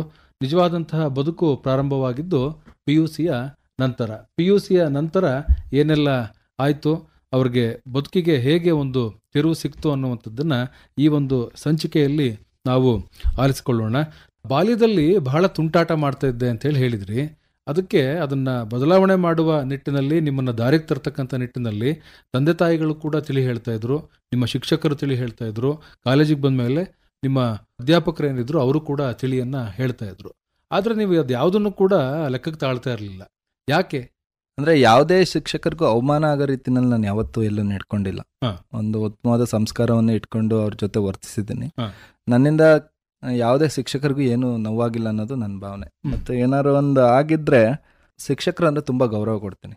ಯಾಕೆಂದರೆ ಇವತ್ತು ನೀವು ಯಾವುದೇ ವೃತ್ತಿನಲ್ಲಿ ಎಷ್ಟು ನೀವು ದುಡಿದ್ರೂ ಕೂಡ ಆ ಶಿಕ್ಷಣ ಕ್ಷೇತ್ರದಲ್ಲಿರೋಂಥ ಶಿಕ್ಷಕರ ವೃತ್ತಿನಲ್ಲಿ ಇದೆಯಲ್ಲ, ಆ ಗೌರವ, ಆ ಪ್ರೀತಿ ಮತ್ತು ಅವ್ರು ಕೊಡೋವಂಥ ಒಂದು ಮಮತೆ ಮನೇಲಿ ಬಿಟ್ಟರೆ ಶಿಕ್ಷಕರಲ್ಲೇ ನಾನು ಅದನ್ನು ಕಂಡಿದ್ದು. ಲೈಫಲ್ಲಿ ಏನಾದ್ರು ಒಂದು ಸಾಧನೆ ಮಾಡಬೇಕು, ಎಲ್ಲಾದರೂ ಒಂದು ಅಚೀವ್ ಆಗಿ ಎಲ್ಲರಿಗಿಂತ ಉನ್ನತವಾಗಿ ಬದುಕಬೇಕು ಅಂತಂದರೆ ಒಂದು ತಂದೆ ತಾಯಿ, ಅದನ್ನು ಬಿಟ್ಟರೆ ಶಿಕ್ಷಕರೇ ಆಸೆ ಪಡೋದು. ಸೆಕೆಂಡ್ PUCನಲ್ಲಿ ಮತ್ತೊಂದು ಕರಾಳವಾದ ಘಟನೆ ಏನಾಯಿತು ಅಂತ ನಿಮಗೆ ವ್ಯಕ್ತಪಡಿಸ್ತೀನಿ. ಯಾಕೆ ಅಂತ ಅಂದರೆ ಕಷ್ಟಪಟ್ಟು ನೀವು PUCಗೆ ಸೇರ್ಕೊಂಡ್ರಿ, ಆದರೂ ಕೂಡ PUC ಮುಗಿಲಿಲ್ಲ. ಅದ್ರ ಮಧ್ಯೆ ಏನಾಯ್ತು ಅಂತಂದರೆ PUC ಮುಗಿದೇ ಇರೋದಕ್ಕೂ ಒಂದು ಸಣ್ಣ ಕಾರಣ ಇದೆ. ಬಟ್ ಅದನ್ನು ಯಾವ ಥರ ವ್ಯಕ್ತಪಡಿಸ್ಬೇಕು ಅನ್ನೋದು ನನಗೆ ಗೊತ್ತಾಗ್ತಿಲ್ಲ. ನಾನು ಸೆಕೆಂಡ್ PUC ಬರುವಾಗ ನನ್ನ ತಂಗಿ ಸೆಕೆಂಡ್ ಇಯರ್ ಡಿಗ್ರಿ. ಅಂದರೆ ನೀವೊಂದು 2 ವರ್ಷ ನಂದು ಆಲ್ರೆಡಿ ನನ್ನ ಟೈಮ್ನ ವ್ಯಯ ಮಾಡಾಗಿತ್ತು. ಹೌದು, ನನಗಿದ್ದಂಥ ಟೈಮ್ನ ನಾನು ಕಳ್ಕೊಂಡಾಗಿತ್ತು. ಆಗ ಅವಳು ಸೆಕೆಂಡ್ ಇಯರ್ ಡಿಗ್ರಿನಲ್ಲಿ ಓದುವಾಗ ನಮ್ಮ ಮನೆಯಲ್ಲಿ ಅವಳ ಮದುವೆ ಪ್ರಸ್ತಾಪ ನಡೀತಾ ಇತ್ತು. ಈ ಸಲ ಮದುವೆ ಮಾಡ್ಬೋದು, ಮೈಸೂರಿಂದ ಒಂದು ಸಂಬಂಧ ಬಂದಿತ್ತು ನಮಗೆ. ಅಂಥ ಸಂದರ್ಭದಲ್ಲಿ ಮನೆಯಲ್ಲಿ ನಾನು ಅಬ್ಜೆಕ್ಷನ್ ಮಾಡಿದೆ, ವಿರೋಧ ವ್ಯಕ್ತಪಡಿಸಿದೆ. ಹೌದು, ನನಗೆ ಈ ಮದುವೆ ಸ್ವಲ್ಪನೂ ಇಷ್ಟ ಇಲ್ಲ, ಏನು ಮಾಡೋದು ಈ ವಯಸ್ಸಲ್ಲಿ ಅವಳ ಮದುವೆನೂ ಬೇಡ, ನನಗೆ ಆ ಸಂಬಂಧನೂ ನನಗೆ ಇಷ್ಟ ಇರಲಿಲ್ಲ. ಮನೇಲಿ ಜಗಳ ಮಾಡಿದಾಗ ಏನಾಯ್ತು, ನಮ್ಮ ಅಪ್ಪನಿಗೆ ಅವರು ಸ್ವಲ್ಪ ಇಷ್ಟ ಆಗಿದ್ರಿಂದ ಇದು ನನ್ನ ಮನೆ, ನಾನು ಹೇಳ್ದಂಗೆ ನನಗೆ ಇಷ್ಟ ಬಂದಂಗೆ ನಾನು ಮಾಡ್ತೀನಿ, ನೀನು ನನ್ನ ಮನೆ ಬಿಟ್ಟು ಹೋಗು ಅಂತ ಹೇಳ್ಬಿಟ್ರು. ನಾನು ಆ ಕಾಲಕ್ಕೆ ಸೆಕೆಂಡ್ PUCನಲ್ಲಿದ್ದಾಗಲೇ ಮತ್ತೆ ಮನೆ ಬಿಡೋ ಅಂತ, ಅವಾಗ ನನ್ನಿಂದ ನಾನು ಮನೆ ಬಿಟ್ಟಿದ್ದೆ, ಈಗ ನಮ್ಮ ಅಪ್ಪನಿಂದ ನಾನು ಮನೆ ಬಿಡೋ ಅಂತ ಪರಿಸ್ಥಿತಿ ಬಂದೋಯ್ತು. 2ನೇ ಸರಿ ಮನೆ ಬಿಡೋ ಅಂತ ಪರಿಸ್ಥಿತಿ. ಹಾಂ, ನನ್ನ ಅದೃಷ್ಟಕ್ಕೆ ಏನಂತಾನೆ, ನಾನು ದ್ವಿತೀಯ PUC ಬಂದಾಗ ಮುಂಚೆ ನಿಮ್ಗೆ ಆಗಲೇ ಹೇಳ್ದಂಗೆ ಸಾಯಿಬಾಬಾ ದೇವಸ್ಥಾನ ಹಿಂದ್ಗಡೆ ಇದ್ದಂಥ ಕಾಲೇಜು ಈಗ ಇದೇ ಆಕಾಶವಾಣಿ ಹಿಂಭಾಗದಲ್ಲಿ ಸರ್ಕಾರಿ ಸ್ವತಂತ್ರ ಪದವಿ ಪೂರ್ವ ಕಾಲೇಜ್ ಅಂತ ಒಂದು, ಇಲ್ಲಿ ಕಾಲೇಜ್ ಶಿಫ್ಟ್ ಆಯಿತು. ಎದ್ದು ಬಿದ್ದು BCM ಹಾಸ್ಟೆಲ್ ನೋಡುವಾಗ ಯಾರ್ಯಾರನ್ನೋ ಇಂಪ್ಲೂಯೆನ್ಸ್ ಎಲ್ಲ ತೊಗೊಂಡು BCM ಹಾಸ್ಟೆಲಲ್ಲಿ ಒಂದು ಸೀಟ್ನ ತೊಗೊಂಡು ಅಲ್ಲಿ ಉಳ್ಕೊಳ್ಳೋ ಅಂಥ ಕೆಲಸನ ನಾನು ಅವತ್ತಿನ ಕಾಲಕ್ಕೆ ಮಾಡಿದೆ. ನಾನು ಮನೆ ಬಿಟ್ಟು 1 ವರ್ಷ ಆದರೂ ಮನೆಗೆ ಹೋಗ್ದಿರೋ ಕಾರಣ ನಮ್ಮ ಮನೆಯಲ್ಲಿ ಆ ಮದುವೆನ ಬೇಡ ಅಂತಲೇ ಕೊನೆಗೆ ಅವರು ಪರಿವರ್ತನೆ ಆಗಿ ನನ್ನ ತಂಗಿ ಮದುವೆನ ಬೇಡ ಅಂತ ನಿಲ್ಲಿಸ್ಬಿಟ್ರು.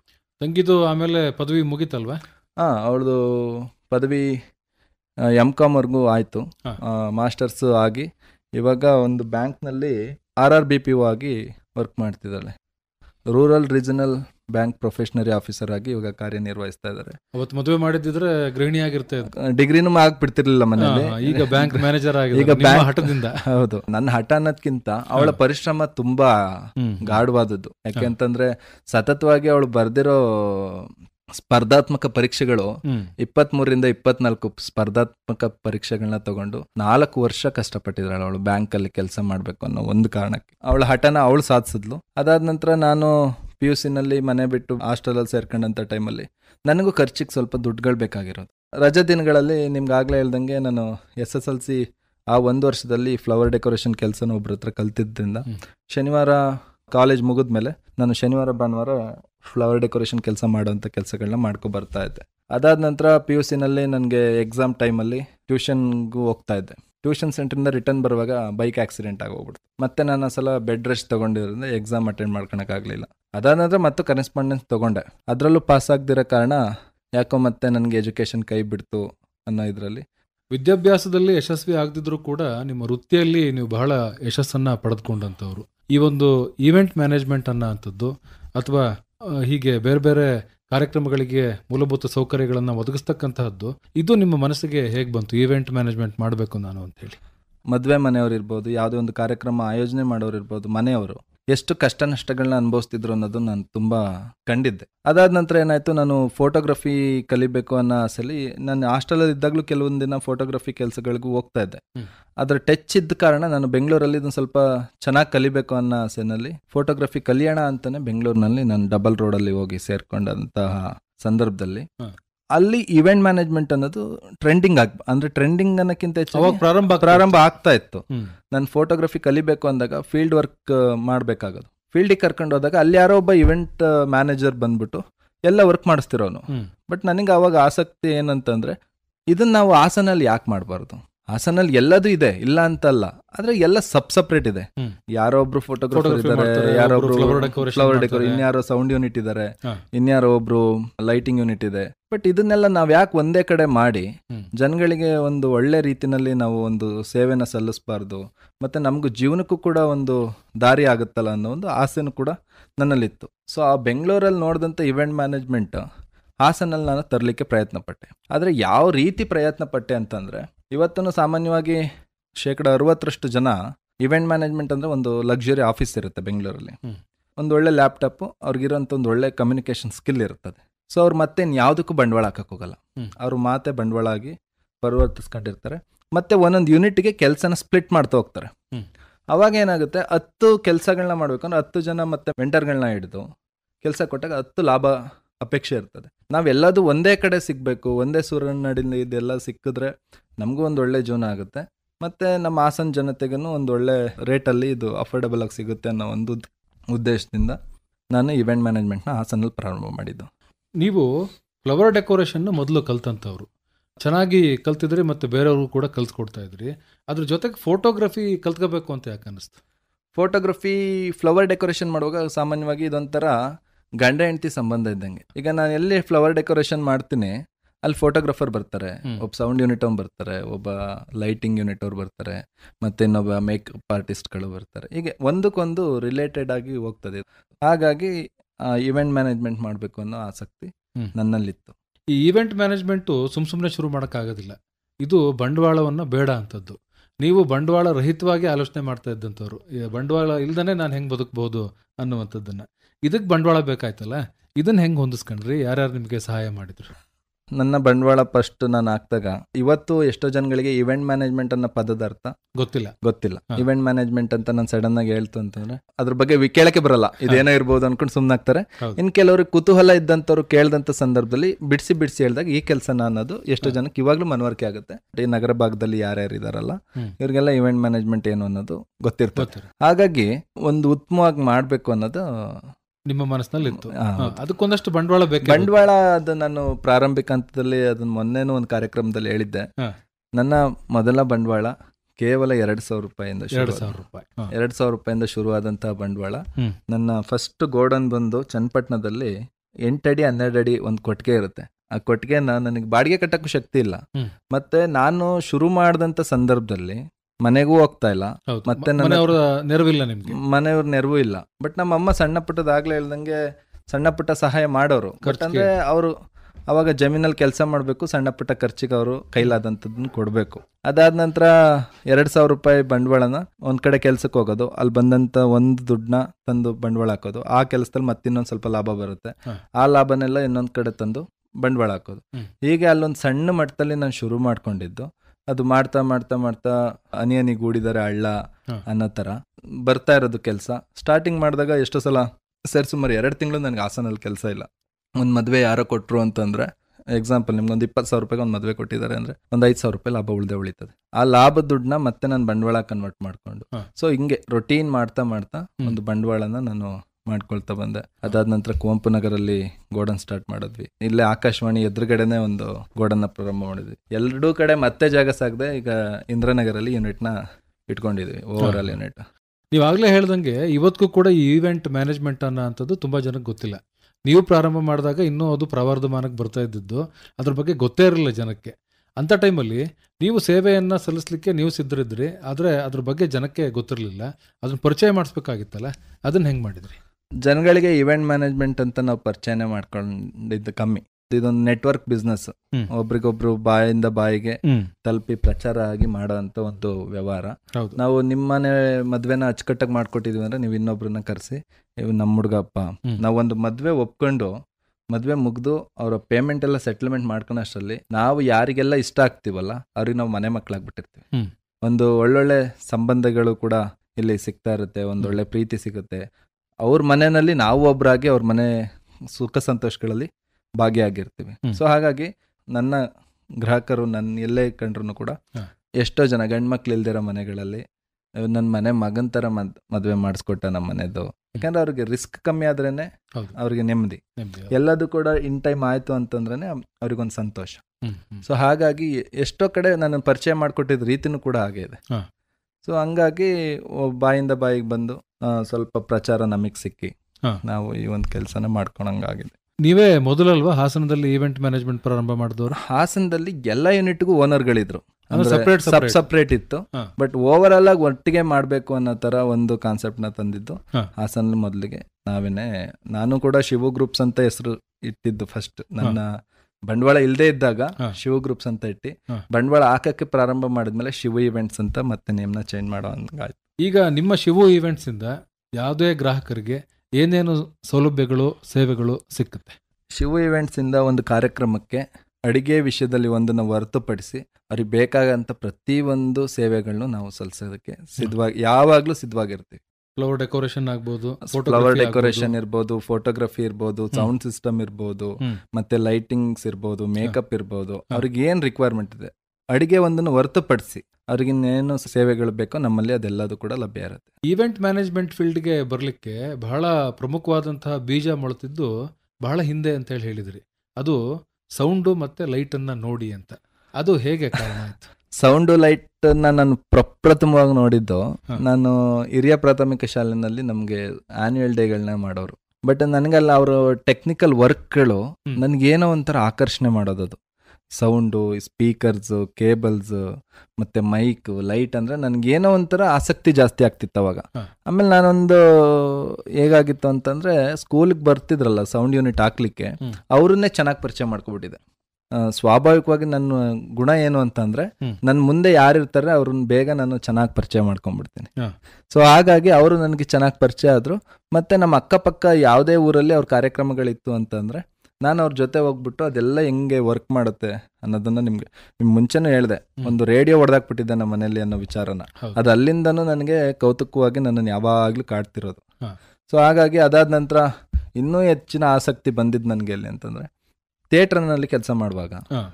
ಇವಾಗೆಲ್ಲ ಪ್ರೊಜೆಕ್ಟರ್ಗಳೆಲ್ಲ ಇದೆ. ಇವಾಗ ಪ್ರೊಜೆಕ್ಟರ್ ಇದೆ, DTS ಇದೆ. ಈಗ ಜಸ್ಟ್ ನೀವೊಂದು ಮೌಸ್ ಇಟ್ಕೊಂಡು ನೀವು ಫಿಲ್ಮ್ ಮೇಲೆ ಕ್ಲಿಕ್ ಮಾಡಿ ಪ್ಲೇ ಅಂತ ಮಾಡಿದ್ರೆ ಓವರ್ ಆಲ್ ಫಿಲ್ಮು ಆಟೋಮೆಟಿಕ್ ಬರ್ತದೆ. ಮುಂಚೆ ಹಾಗಿರ್ಲಿಲ್ಲ. ಮುಂಚೆ ಪ್ರೊಜೆಕ್ಟರ್ಗಳನ್ನ ರೀಲ್ ಹಾಕ್ಬೇಕಾಗಿತ್ತು. ರೀಲ್ನ ಮೇಲಿಂದ ಹಾಕಿ ಅದು ಒಂದು ದೊಡ್ಡ ಪ್ರೋಸೆಸ್. ಅದು ತುಂಬ ಮೆಕ್ಯಾನಿಸಮ್ ಇರ್ತದೆ. ಅದು ಪರ್ಟಿಕ್ಯುಲರ್ ಅಲೈನ್ ಮಾಡಿ ಪಾಯಿಂಟ್ನಲ್ಲಿ ಮತ್ತೆ ಕೆಳಗಡೆ ಒಂದು ರೋಲ್ ಇಟ್ಟು ಅದನ್ನ ತಿರುಗಿಸ್ಬೇಕು. ಅಂದ್ರೆ ಆಟೋಮೆಟಿಕ್ ಅದು ತಿರುಗೋದು, ಮೋಟ್ರ್ ಇರ್ತಿತ್ತು. ಅದ್ರ ಮಧ್ಯ ಕಾರ್ಬನ್ ಅಂತ ಬರ್ತದೆ. ನಾವೇನು ಫಿಲ್ಮ್ ನೋಡ್ತಿದ್ವಿ ಥಿಯೇಟ್ರ್ನಲ್ಲಿ, ಕಾರ್ಬನ್ ಬರ್ತಿತ್ತು. ಕಾರ್ಬನ್ ಅಂದರೆ ನಿಮಗೆ ಅರ್ಥ ಆಗಬೇಕು ಎಲ್ಲ ಕೇಳೋದ್ರಿಗೆ ಅಂತಂದರೆ, ಈ ವೆಲ್ಡಿಂಗ್ ಶಾಪಲ್ಲಿ ವೆಲ್ಡ್ ಮಾಡ್ಬೇಕಾದ್ರೆ ಲೈಟ್ ಬರುತ್ತಲ್ಲ, ಆ ಥರದ್ದೊಂದು ಕಡ್ಡಿ ಅದರಲ್ಲೂ ಬರ್ತದೆ. 2 ವೀಲ್ ಬರ್ತದೆ, ಚಿಕ್ಕ ವೀಲ್ಗಳು. ಅದನ್ನು ಒಂದೇ ಸಮದಲ್ಲಿ ಇಷ್ಟು ಡಿಸ್ಟೆನ್ಸಲ್ಲಿ ನಿಲ್ಲೋ ಥರನೇ ನಾವು ಅದನ್ನು ಕಾಪಾಡ್ಕೋಬೇಕು. ಒಂದು ಕ್ಷಣವಾಗಿ ಮೇಲೆ ಕೆಳಗೆ ಆಯಿತು ಅಂತಂದ್ರು ಸ್ಕ್ರೀನಲ್ಲಿ ಅರ್ಧ ಪಿಕ್ಚರ್ ಕಾಣುತ್ತೆ, ಅರ್ಧ ಬ್ಲಾಕ್ ಕಾಣುತ್ತೆ. ಆಗ ಸಾಮಾನ್ಯವಾಗಿ ಜನಗಳಿಗೆ ಗೊತ್ತಿರುತ್ತೆ, ಜನ ಯಾವ ಥರ ಅದರ ಅನುಭವ ಇರೋರಿಗೆ. ಇವತ್ತಿನ ಪೀಳಿಗೆಗೆ ಅದು ಗೊತ್ತಿರ್ಲಿಕ್ಕಿಲ್ಲ, ಯಾಕೆಂದ್ರೆ ಈಗೆಲ್ಲ ಟೆಕ್ನಾಲಜಿ ತುಂಬಾ ಮುಂದುವರೆದಿದೆ. ಹಾಗಾಗಿ ಅದು ಅರ್ಧ ಪಿಕ್ಚರ್ ಆಫ್ ಆಯ್ತು ಅಂದ್ರೆ ಜನ ಆಗ ಸಿನಿಮಾಗಳನ್ನ ತುಂಬಾ ಇಷ್ಟಪಟ್ಟು ಪ್ರೀತಿಯಿಂದ ಇಂಟ್ರೆಸ್ಟಿಂದ ನೋಡೋರು. ಆಗ ಬಾಯಿಗೆ ಬಂದಂಗೆ ಕೂಗಾಡ್ಬಿಡೋರು. ಆಗ ಮತ್ತೆ ನಮಗೆ ಎಚ್ಚರ ಆದಂಗೆ, ಯಾರೋ ಎಬ್ಬಿಸ್ದಂಗೆ ಜನ ಕೂಗಿದ್ರೆ ಏನೋ ಆಗಿದೆ ಸ್ಕ್ರೀನ್ ಮೇಲೆ. ಯಾಕಂದ್ರೆ ನಮಗೆ ಸ್ಕ್ರೀನ್ ಕಾಣಿಸ್ತಿರಲ್ಲ, ನಾವು ಒಂದು ಚೇರ್ ಮೇಲೆ ಕೂತ್ಕೊಂಡು ಆ ಕಾರ್ಬನ್ನ ಮೇಂಟೈನ್ ಮಾಡೋಂಥ ಸಂದರ್ಭದಲ್ಲಿ ಗೊತ್ತಾಗ್ತಿರಲ್ಲ. ನಮಗೊಂದು ಜಸ್ಟ್ ಒಂದು ಪಾಯಿಂಟ್ ವ್ಯೂ ಇರುತ್ತೆ, ಆ ಪಾಯಿಂಟ್ ವ್ಯೂ ಅಲ್ಲೇ ನಾವು ಅದನ್ನ ಮೇಂಟೈನ್ ಮಾಡ್ತಾ ಇರ್ತೀವಿ ಲೈಟ್ಸ್ ಎಲ್ಲ. ಆ ಕಾರ್ಬನ್ ಮತ್ತೆ ಡಿಸ್ಟೆನ್ಸ್ ಮೇಂಟೈನ್ ಮಾಡ್ತು ಅಂದ್ರೂ ಓವರ್ ಆಲ್ ಪಿಕ್ಚರ್ ಆಫ್ ಆಗ್ಬಿಡುತ್ತೆ. ಇಲ್ಲ ಕಾರ್ಬನ್ ಒಂದಕ್ಕೊಂದು ಟಚ್ ಆಯ್ತು ಅಂತ ಅಂದ್ರೂ ಫಿಲ್ಮ್ ಆಫ್ ಆಗುತ್ತೆ. ಸೊ ಈ ತರ ಇರುವಾಗ ಅದನ್ನ ಪ್ರತಿ ಕ್ಷಣನೂ ನಾವು ಅದನ್ನ ತುಂಬಾ ಫೋಕಸ್ ಇಟ್ಕೊಂಡು ಆ ಕೆಲಸ ಮಾಡ್ಬೇಕಾಗಿತ್ತು. ಅದ್ರ ಅನುಭವನೂ ನನಗೆ ಯಥೇಚ್ಛವಾಗಿ ಇದ್ದಿದ್ರಿಂದ. ಮತ್ತೆ ಕೆಲವು ಥಿಯೇಟರ್ನಲ್ಲಿ ಏನಾಗಿತ್ತು, DTS ನ ಇಂಟ್ರೊಡ್ಯೂಸ್ ಮಾಡ್ಬಿಟ್ಟಿದ್ರು. ನಮ್ಮ ಥಿಯೇಟರ್ನಲ್ಲಿ DTS ಇರಲಿಲ್ಲ. ನಾನು ಅದಕ್ಕೆ ಏನ್ ಮಾಡ್ತಿದ್ದೆ ಅಂತಂದ್ರೆ, ಎಲ್ಲಾ ಸ್ಪೀಕರ್ ವೈರ್ಗಳನ್ನ ಒಂದ್ಸಲ ತೆಗೆದ್ಬಿಟ್ಟು ಎಲ್ಲಕ್ಕೂ ಸ್ವಿಚ್ ಮಾಡಿ ಇಟ್ಬಿಟ್ಟಿದೆ. ಅಂದ್ರೆ ಏನೋ ಒಂದು ಗಾಳಿ ಬರ್ತಾ ಎಫೆಕ್ಟ್ ಸಿಗ್ಬೇಕು ಅಂದಾಗ ಆ ಸೇಮ್ ಮೂಮೆಂಟ್ ಅಲ್ಲಿ ನಾನ್ ಸ್ವಿಚ್ಗಳಲ್ಲಿ ಅದನ್ನ DTS ಆಟ ಆಡ್ತಿದ್ದೆ. ಏನೋ ಒಂದು ದೆವ್ವ ತರ ಶಬ್ದ ಕೇಳ್ತಾ ಇದೆ ಅಂತ ಅಂದಾಗ ಹಿಂದ್ಗಡೆ ಬರೋ ಸ್ಪೀಕರ್ಗಳು ವರ್ಕ್ ಮಾಡೋ ತರ, ಅದಾದ ತಕ್ಷಣ ಮುಂದೆ ಏನೋ ನೀರ್ ಹರಿತಿದೆ ಅಂದಾಗ ಮುಂದೆ ಎಲ್ಲೋ ಒಂದ್ ಲೆಫ್ಟ್ ಸೈಡ್ ಹರಿತಾ ಇದೆ ಅಂದಾಗ ಲೆಫ್ಟ್ ಸೈಡ್ ಸ್ಪೀಕರ್ ಆನ್ ಮಾಡೋ ತರ ಎಲ್ಲ ಸ್ವಿಚ್ ಮಾಡಿ ಇಟ್ಕೊಬಿಟ್ಟಿದ್ದೆ. ಪಟ ಪಟ ಪಟ ಪಟ ಪಟ ಅದು ಸ್ವಿಚ್ಗಳನ್ನ ಮಾಡ್ಕೊಂಡು ಆ ತರ ಇಂಟ್ರೆಸ್ಟ್ ಇರೋದು. ಸೊ ಅದನ್ನೆಲ್ಲ ನನಗೆ ಅನುಭವ ಇದ್ದಿದ್ರಿಂದ ನಾನು ಯಾರ ಹತ್ರನೂ ಕಲಿಬೇಕು ಅನ್ನೋದು ಕಮ್ಮಿ ಇತ್ತಾಗ, ನಾನು ಇವೆಂಟ್ ಮ್ಯಾನೇಜ್ಮೆಂಟ್ ಶುರು ಮಾಡಿದಾಗ. ಬಟ್ ನನಗೆ ಅನುಭವ ಇದೆ. ಬಟ್ ಇವತ್ತು ನಾನು ಗೊತ್ತಿಲ್ಲದೆ ಯಾವುದೇ ಕೆಲ್ಸಕ್ಕೂ ಕೈ ಹಾಕಲ್ಲ. ನಾನು ಕೆಲಸ ಯಾವ್ದಾದ್ರು ಒಂದು ಮಾಡ್ತಿದ್ದೀನಿ ಅಂತಂದ್ರೆ ಅದ್ರ ಬಗ್ಗೆ ಸಂಪೂರ್ಣವಾದ ಮಾಹಿತಿ ಮತ್ತೆ ಅದ್ರ ಬಗ್ಗೆ ಅನುಭವನ ಇಟ್ಕೊಂಡೇನೆ ನಾನು ಆ ಕೆಲಸಕ್ಕೆ ಕೈ ಹಾಕ್ತೀನಿ. ಈವೆಂಟ್ ಮ್ಯಾನೇಜ್ಮೆಂಟಲ್ಲಿ ಯಶಸ್ಸು ಸಿಕ್ಕಿದ್ದು ನನ್ನ ಆಟಿಟ್ಯೂಡನ್ನು ಬದಲಾವಣೆ ಮಾಡ್ಕೊಂಡಿದ್ರಿಂದಾಗಿ ಅಂತೇಳಿ ಹೇಳಿದ್ರಿ. ಏನು ನಿಮ್ಮ ಬಾಲ್ಯದಲ್ಲಿ ಮತ್ತು ಹೈಸ್ಕೂಲ್ ಓದುವಂಥ ಸಂದರ್ಭದಲ್ಲಿ ಆಟಿಟ್ಯೂಡ್ ಇತ್ತು, ಅದನ್ನು ಬದಲಾವಣೆ ಮಾಡ್ಕೊಂಡೆ ಸಂಪೂರ್ಣವಾಗಿ ಅಂತ. ಅದು ಹೇಗೆ ಸಾಧ್ಯ ಆಯಿತು? ಅದರಿಂದ ಏನು ಅನುಕೂಲ ಆಯಿತು? ನನ್ನ ಆಟಿಟ್ಯೂಡ್ ಯಾವ ಥರ ಬದಲಾಗಿದ್ದಕ್ಕೆ ಮೂಲ ಕಾರಣ ಅಂತಂದರೆ, ನಾನು ಸೇರ್ಕೊಂಡಂಥ ಸರ್ಕಾರಿ ಸ್ವತಂತ್ರ ಪದವಿ ಪೂರ್ವ ಕಾಲೇಜ್, ಅಲ್ಲಿ ಇದ್ದಂಥ ಅಷ್ಟು ಉಪನ್ಯಾಸಕರು ನನಗೆ ಕೊಡ್ತಿದ್ದಂಥ ಪ್ರೀತಿ, ಮತ್ತು ನಾನು ಅದೇ ಸಮಯದಲ್ಲಿ ನನ್ನ ಮನೆಯಿಂದ ನಮ್ಮಪ್ಪ ನನ್ನನ್ನು ಹೊರಗಡೆ ಹಾಕಿದ್ದು, ಇದು ಎರಡರ ಕಾರಣನೂ ನನಗೆ ಯಾರ ಪ್ರೀತಿನೂ ಸಿಗದೆ ಇರೋದಕ್ಕೆ ಅದೇ ಸಮಯಕ್ಕೆ ಅವ್ರ ಪ್ರೀತಿಗಳು ಸಿಕ್ಕಿದ್ದಿರ್ಬೋದು. ಮತ್ತೆ ನನಗೆ ಹಾಸ್ಟೆಲ್ ಊಟ, ಮನೆಯಲ್ಲಿ ಪ್ರತಿಯೊಂದನ್ನು ರುಚಿ ರುಚಿಯಾಗಿ ತಿಂದಿರ್ತಿದ್ದೆ. ಮತ್ತು ಹಾಸ್ಟೆಲ್ ಊಟ ಅಷ್ಟು ಗುಣಮಟ್ಟವಾಗಿ, ಅಂದರೆ ಅನ್ನ ಕೊಟ್ಟಿದ್ದಾರೆ, ಅದಕ್ಕೆ ನಾವು ಬೇರೆ ಥರ ಮಾತಾಡಬಾರ್ದು, ಆದರೆ ಸ್ವಲ್ಪ ಟೇಸ್ಟಲ್ಲಿ ವೇರಿಯೋ ಆಗ್ತಿತ್ತು. ಒಮ್ಮೆ ಏನಾಯ್ತು ಅಂತಂದರೆ, ನಾನು ಹೋಗಿ ಸ್ವಲ್ಪ ದಿನಕ್ಕೇನೆ ಇಡೀ ಹಾಸ್ಟೆಲ್ ಹುಡುಗರು ಊಟ ಚೆನ್ನಾಗಿಲ್ಲ ಅಂತ ಹೊಸ್ದಾಗಿ ಕೊಟ್ಟಿದ್ದಂಥ ಒಂದು ವಾಟರ್ ಪ್ಯೂರಿಫೈರ್ನ ಫಿಟ್ಕೊಂಡು ಉಳಿಕಾಕ್ಬಿಟ್ಟಿದ್ರು. ಸೊ ಇಡೀ ಹಾಸ್ಟೆಲ್ ಹುಡುಗರನ್ನ ನಾನು ಎದುರಾಕೊಂಡು ಅವರೆಲ್ಲ ನನ್ನ ಕಡೆ ತಿರುಗಿಬಿದ್ದು, ಬೆಟ್ಗೇರಿ ಅಂತ ವಾರ್ಡನ್ ಇದ್ರು, ಅವ್ರು ಬಂದು ನನ್ನನ್ನು ಸೇವ್ ಮಾಡಿಕೊಂಡು ನನಗೆ ಒಬ್ಬನಿಗೇನೆ ಪ್ರತ್ಯೇಕವಾಗಿ ಒಂದು ರೂಮ್ ಕೊಟ್ಬಿಟ್ಟಿದ್ರು. ಅವತ್ತು ನನಗೆ ಅನ್ನದ ಬೆಲೆ ಏನು ಮತ್ತೆ ನನ್ನಲ್ಲಿರೋ ತನನ ನಾನು ಬದಲು ಮಾಡ್ಕೋಬೇಕು ಅನ್ನೋದು ಪರಿಪೂರ್ಣವಾಗಿದ್ದು ನಾನು ಅದೇ ಹಾಸ್ಟೆಲ್ ಲೈಫಲ್ಲಿ. ಅಲ್ಲಿ ಬದಲಾವಣೆ ಆಯಿತು. ಮತ್ತೆ ಒಂದು ಒಳ್ಳೆ ಲೈಫ್ನ ಲೀಡ್ ಮಾಡಬೇಕು ಅಂತ ಉದ್ದೇಶ ಬಂದಿದ್ದು ಕೂಡ ನನ್ಗೆ ಅಲ್ಲೇನೆ. ಅಲ್ಲಿಂದ ಶುರುವಾದಂಥ ಒಂದು ಲೈಫು ಇವತ್ತರೆಗೂ ಇಲ್ಲಿಗೆ ಕರ್ಕೊ ಬಂದಿದೆ. ಈಗ ನಿಮ್ಮ ಒಂದು ಈವೆಂಟ್ಸ್ ಕಂಪನಿ ಏನಿದೆಯಾ, ಎಷ್ಟು ವಹಿವಾಟನ್ನ ಮಾಡುತ್ತೆ ಒಂದು ವರ್ಷದಲ್ಲಿ? ನಮ್ಮ ಇವೆಂಟ್ ಕಂಪನಿ ಅಂದಾಜಲ್ಲಿ ಸರಿಸುಮಾರು ಒಂದು ವರ್ಷದಲ್ಲಿ ಒಂದು 40 ಲಕ್ಷದವರೆಗೂ ವಹಿವಾಟನ್ನ ನಡೆಸ್ಬೋದು ಅಂತ ಹೇಳ್ತೀವಿ. ಎಷ್ಟು ಮದುವೆಗಳು ಮತ್ತು ಎಷ್ಟು ಕಾರ್ಯಕ್ರಮಗಳನ್ನು ನೀವು ಅಟೆಂಡ್ ಮಾಡ್ಬೋದು? ನಾವು ಪ್ರಾರಂಭಿಕ ಹಂತದಲ್ಲಿ ಮಾಡಿದಾಗ ಚಿಕ್ಕ ಚಿಕ್ಕ ಮದುವೆಗಳೇ ತಿಂಗಳಲ್ಲಿ 30 ದಿನ ಅಂತಂದ್ರೆ ಸೀಸನಲ್ಲಿ 30 ಮದುವೆನೂ ಒಂದು ತಿಂಗಳಲ್ಲೇ ಮಾಡಕ್ ಬಿಡ್ತಿದ್ವಿ. ಬಟ್ ಇತ್ತೀಚಿನ ದಿನಗಳಲ್ಲಿ ಏನಾಗಿದೆ ಅಂತಂದ್ರೆ, ಈ ಲಾಕ್ಡೌನ್ ಎಲ್ಲ ಮುಗಿದ್ಮೇಲೆ ಇವೆಂಟ್ ಮ್ಯಾನೇಜ್ಮೆಂಟ್ ಅನ್ನೋ ಪ್ರೊಫೆಷನ್ ಒಳ್ಳೆ ಫ್ಯಾಷನೆಟಿಕ್ ಆಗಿ ಕೂಡ ಇದೆ, ಮತ್ತೆ ತುಂಬಾ ಟ್ರೆಂಡಿಂಗ್ ಆಗಿದೆ. ಇವತ್ತು ತುಂಬಾ ಅಂದ್ರೆ ತುಂಬಾ ಟ್ರೆಂಡಿಂಗ್ ಆಗಿದೆ. ನೀವು ಎಲ್ಲೇ ಹೋಗಿ ಒಬ್ಬ ಇವೆಂಟ್ ಮ್ಯಾನೇಜರ್ನ ನೀವು ಮಾತಾಡಿಸ್ತೀರಾ ಅಂತಂದ್ರೆ ಅವನ ಎಜುಕೇಶನ್ ಕ್ವಾಲಿಫಿಕೇಶನ್ ನಿಮಗೆ ಮಿನಿಮಮ್ M.Tech ಆಗಿರುತ್ತೆ. ಹೌದು. ಸೊ ಹಾಗಾಗಿ ಇವತ್ತೆಲ್ಲ ತುಂಬಾ ವಿದ್ಯಾವಂತರೇ ಬರ್ತಿರೋ ಅಂತ ಒಂದು ಪ್ರೊಫೆಷನ್ ಅಂತಂದ್ರೆ ಇವೆಂಟ್ ಮ್ಯಾನೇಜ್ಮೆಂಟ್. ಹಾಗಾಗಿ ಸ್ಪರ್ಧೆ ತುಂಬಾ ಜಾಸ್ತಿ ಇದೆ. ಮುಂಚೆ ಮಾಡುವಷ್ಟು ಈಗ ಮಾಡೋಕ್ಕಾಗಲ್ಲ. ಬಟ್ ಮಾಡಿದ್ರೂ ತಪ್ಪೇನಿಲ್ಲ. ಒಂದು ಉತ್ತಮವಾದ ಜೀವನನ ರೂಪಿಸ್ಕೊಳ್ಳೋದಕ್ಕೆ ನಮ್ಮಲ್ಲಿರೋ ಒಂದು ಕ್ರಿಯೇಟಿವ್ನ ಆಚೆ ಹಾಕಿದ್ರೆ ನಮಗೆ ಕೊಟ್ಟಂಥ ಕೆಲಸನ ಪರಿಪೂರ್ಣವಾಗಿ ಶ್ರದ್ಧೆ ವಹಿಸಿ ಮಾಡದಂತದಿದ್ರೆ ಖಂಡಿತವಾಗ್ಲೂ ನಮ್ಗೆ ಇಲ್ಲಿ ಸಕ್ಸಸ್ ಸಿಗುತ್ತೆ ಅಂತ ನಾನು ಹೇಳ್ತೀನಿ. ಎಷ್ಟು ಜನರಿಗೆ ಉದ್ಯೋಗವನ್ನು ಕೊಟ್ಟಿದ್ದೀರಾ ನೀವು? ನಮ್ಮಲ್ಲಿ ಪರ್ಮನೆಂಟ್ ಲೇಬರ್ಸ್ ಬರೋದು ಕಮ್ಮಿ. ಯಾಕೆ ಅಂತಂದ್ರೆ ಇವತ್ತು ಲೇಬರ್ ಎಲ್ಲಾ ಫೀಲ್ಡಲ್ಲೂ ಮ್ಯಾನ್ ಪವರ್ದೇ ದೊಡ್ಡ ಸಮಸ್ಯೆ ಇದೆ. ನನಗೂ ಮೊನ್ನೆ ಬಂದಂತ ಮಾಹಿತಿ IT ಫೀಲ್ಡಲ್ಲಿ ಸ್ವಲ್ಪ ಮ್ಯಾನ್ ಪವರ್ ಕಮ್ಮಿ ಮಾಡ್ತಿದ್ದಾರೆ ಅಂತ ಹೇಳಿ. ಯಾಕೆ ಅಂತಂದ್ರೆ ಆರ್ಟಿಫಿಷಿಯಲ್ ಇಂಟೆಲಿಜೆನ್ಸ್, ಟೆಕ್ನಾಲಜಿ ಎಲ್ಲ ಬಂದು ಕೆಲವೊಂದು ಕಂಪ್ನಿಗಳಲ್ಲಿ 5,000 ಜನ 6,000 ಜನ ಅಟ್ ಎ ಟೈಮ್ ತೆಗಿತಿದ್ದಾರೆ ಇವತ್ತು ನಮ್ಮ ಬೆಂಗಳೂರಿನಲ್ಲೇ. ಆದ್ರೆ ಮ್ಯಾನ್ ಪವರ್ ಕೊರತೆ ಇರೋದು ಈ ತರ ಫೀಲ್ಡ್ಗಳು, ಹಾರ್ಡ್ ವರ್ಕ್ ಏನ್ ಬರುತ್ತಲ್ಲ ಈ ತರ ಫೀಲ್ಡ್ಗಳಲ್ಲಿ, ಫಿಸಿಕಲ್ ವರ್ಕ್ ನಲ್ಲಿ ಮ್ಯಾನ್ ಪವರ್ ಕೊರತೆ ಅಂತ ಇದ್ದೇ ಇರ್ತದೆ. ಅದು ಯಾಕೆ ಕೊರತೆ ಬರುತ್ತೆ ಅಂತಂದ್ರೆ ಈ ಕೆಲಸಗಳು ಬೇರೆ ಕೆಲ್ಸದ ತರ ಅಲ್ಲ, ಇದು ಸ್ವಲ್ಪ ವಿಭಿನ್ನವಾಗಿರುವಂತ ಕೆಲಸ. ಬಟ್ ಇಲ್ಲಿ ಯಾರೇ ಕೆಲಸ ಮಾಡ್ಬೇಕು ಅಂದ್ರೆ ಅವ್ರು ಸ್ಕಿಲ್ಡ್ ಆಗಿರ್ಲೇಬೇಕು. ಕೆಲಸ ಗೊತ್ತಿಲ್ಲ ಅಂದ್ರೆ ಇವ್ರು ಯಾರು ಏನು ಮಾಡಕ್ಕಾಗಲ್ಲ. ಪ್ರತಿಯೊಬ್ರು ಕೆಲಸ ಗೊತ್ತಿರೋರೇ ಆಗಿರೋದ್ರಿಂದ ಒಬ್ಬ ಕೆಲಸ ಗೊತ್ತಿರೋನ್ಗೆ ಪ್ರತಿ ದಿನಕ್ಕೆ 3,000 ರೂಪಾಯಿನ ಇವತ್ತುವರೆಗೂ ಸಂಬಳ ಕೊಡ್ತಾ ಇದ್ವಿ. ಊಟ ತಿಂಡಿ ಎಲ್ಲ ನಾವೇ ಕೊಟ್ಟು ಫೈನಲಿ ಅವ್ರ ಮನೆಗೆ ಹೋಗಿ ಬಸ್ ಚಾರ್ಜು ನಾವೇ ಕೊಡ್ಬೇಕು. ಅಷ್ಟು ಕೊಟ್ಟು 3,000 ರೂಪಾಯಿ ಸಂಬಳ ಸಿಗ್ತಾ ಇದೆ. ಹಾಗಾಗಿ ಮುಂಚೆ ತರ ಈಗ ಯಾರು ಪರ್ಮನೆಂಟ್ ವರ್ಕ್ ಮಾಡ್ಲಿಕ್ಕೆ ಬರಲ್ಲ, ಎಲ್ಲರೂ ಕೂಡ ದಿನದ ಲೆಕ್ಕಕ್ಕೆ ಬರ್ತಾರೆ. ಆದ್ರೂ ಕೂಡ ನಮಗೆ ಅನಿವಾರ್ಯ ಇರೋದ್ರಿಂದ ನಮಗೆ ಪ್ರಿಪ್ರೇಷನ್ ಇರ್ಬೋದು, ಗೋಡನ್ ಮೇಂಟೆನೆನ್ಸ್ ಇರ್ಬೋದು, ಇದನ್ನ ಮಾಡ್ಲಿಕ್ಕೆ ಒಂದು 5-6 ಜನ ಬೇಕಾಗ್ತಾರೆ. ಅಷ್ಟು ಜನ ಯಾವಾಗ್ಲೂ 5-6 ಜನ ಅಂತೂ ಗೋಡನ್ ಅಲ್ಲಿ ಪರ್ಮನೆಂಟ್ ಇರ್ಲೇಬೇಕಾಗ್ತದೆ. ಅದಾದ ನಂತರ ಒಂದು ಈವೆಂಟ್ ಮ್ಯಾನೇಜ್ಮೆಂಟ್ ಇದೆ ಅಂತಂದ್ರೆ ಒಂದು 15ರಿಂದ 20 ಜನ ಅಂತೂ ಮಿನಿಮಮ್ ಬೇಕಾಗ್ತಾರೆ. ಅದ್ರಲ್ಲೂ ಓಲ್ ಇವೆಂಟ್ ಸಿಕ್ತಂತಂದ್ರೆ ಹತ್ತತ್ರ ಒಂದು 35 ಜನ ಅಂತಂತೂ ವರ್ಕ್ ಮಾಡ್ಲೇಬೇಕಾಗತ್ತೆ. ಯಾಕಂದ್ರೆ ಫೋಟೋಗ್ರಫಿ ಅಂದ ತಕ್ಷಣ ಮುಂಚೆ ಒಬ್ಬ ಫೋಟೋಗ್ರಫರ್ ಒಬ್ಬ ವಿಡಿಯೋಗ್ರಫರ್ ಸಾಕಾಗಿತ್ತು. ಬಟ್ ಇವತ್ತು ಆ ಥರ ಇಲ್ಲ. ಇವತ್ತು ಕ್ಯಾಂಡಿಡ್ ಅನ್ನೋದು ಟ್ರೆಂಡಿಂಗ್ ಅಲ್ಲಿದೆ, ಸಿನಿಮ್ಯಾಟಿಕ್ ಇದೆ. ಸೊ ಹಾಗಾಗಿ ಸಿನಿಮ್ಯಾಟಿಕ್ ಒಬ್ಬ, ಕ್ಯಾಂಡಿಡ್ ಫೋಟೋಗ್ರಫಿ ಒಬ್ಬ, ಮತ್ತೆ ಟ್ರೆಡಿಷನಲ್ ಫೋಟೋಗ್ರಫರ್ಸ್ಗಳು ಬೇಕಾಗ್ತದೆ. ಸ್ಪಾಟ್ ಮಿಕ್ಸಿಂಗ್ ಇದೆ, LED ವಾಲ್ ಇದೆ, ಡ್ರೋನ್ ಇರ್ತದೆ. ಸೊ ಇದನ್ನೆಲ್ಲ ಮ್ಯಾನೇಜ್ ಮಾಡೋಕ್ಕೂ ಜನಗಳು ಬೇಕಾಗ್ತಾರೆ. ಸೊ ಹಾಗಾಗಿ ಇವತ್ತೊಂದು ಇವೆಂಟ್ ಮಾಡಬೇಕು ಅಂತಂದ್ರೆ ಸ್ಪಾಟಲ್ಲಿ ಆನ್ ಸ್ಕ್ರೀನ್ ಒಂದು 30 ಜನ ಆದ್ರೂ ಕೆಲ್ಸಕ್ಕೆ ಬೇಕಾಗ್ತಾರೆ. ಆನ್ ಸ್ಕ್ರೀನ್ ಅಲ್ಲದೆ ಪರದೆ ಹಿಂದೆ ಕೆಲಸ ಮಾಡೋರ ಕೈಗಳು ತುಂಬಾ ಇದೆ. ಅದನ್ನೆಲ್ಲ ನಾವು ಲೆಕ್ಕಕ್ಕೆ ತಗೊಳೋದಾದ್ರೆ ಒಂದು ಮದುವೆ ಅಂತಂದ್ರೆ ನಮ್ಮ ಇವೆಂಟ್ ಮ್ಯಾನೇಜ್ಮೆಂಟ್ ಇಂದಾನೆ 50 ಜನ ಕಾಣದೇ ಇರೋ ಕೈಗಳು, ಕಾಣೋ ಕೈಗಳು ಸರಿ ಏನಿಲ್ಲ ಅಂದ್ರೆ 50 ಜನ ಕೆಲಸ ಮಾಡಲೇಬೇಕಾಗ್ತದೆ. ಆಗ್ಲೇ ಲಾಭದ ಬಗ್ಗೆ ಒಂದು ಸಣ್ಣ ಉದಾಹರಣೆಯನ್ನ ಕೊಟ್ರಿ. ಇಲ್ಲಿ ಲಾಭ ಅಂತ ಅಂದ್ರೆ ತುಂಬಾ ಲಾಭ ಅಂತ ಹೇಳಿ ಏನಿಲ್ಲ, ಮತ್ತು ಅಷ್ಟೊಂದು ಸಿಗುತ್ತಾ ಅಂತ ಹೇಳಿ ಜನರಿಗೆ ಅನ್ನಿಸ್ಬೋದು. ವಾಸ್ತವವಾಗಿ ಹಂಗಲ್ಲ.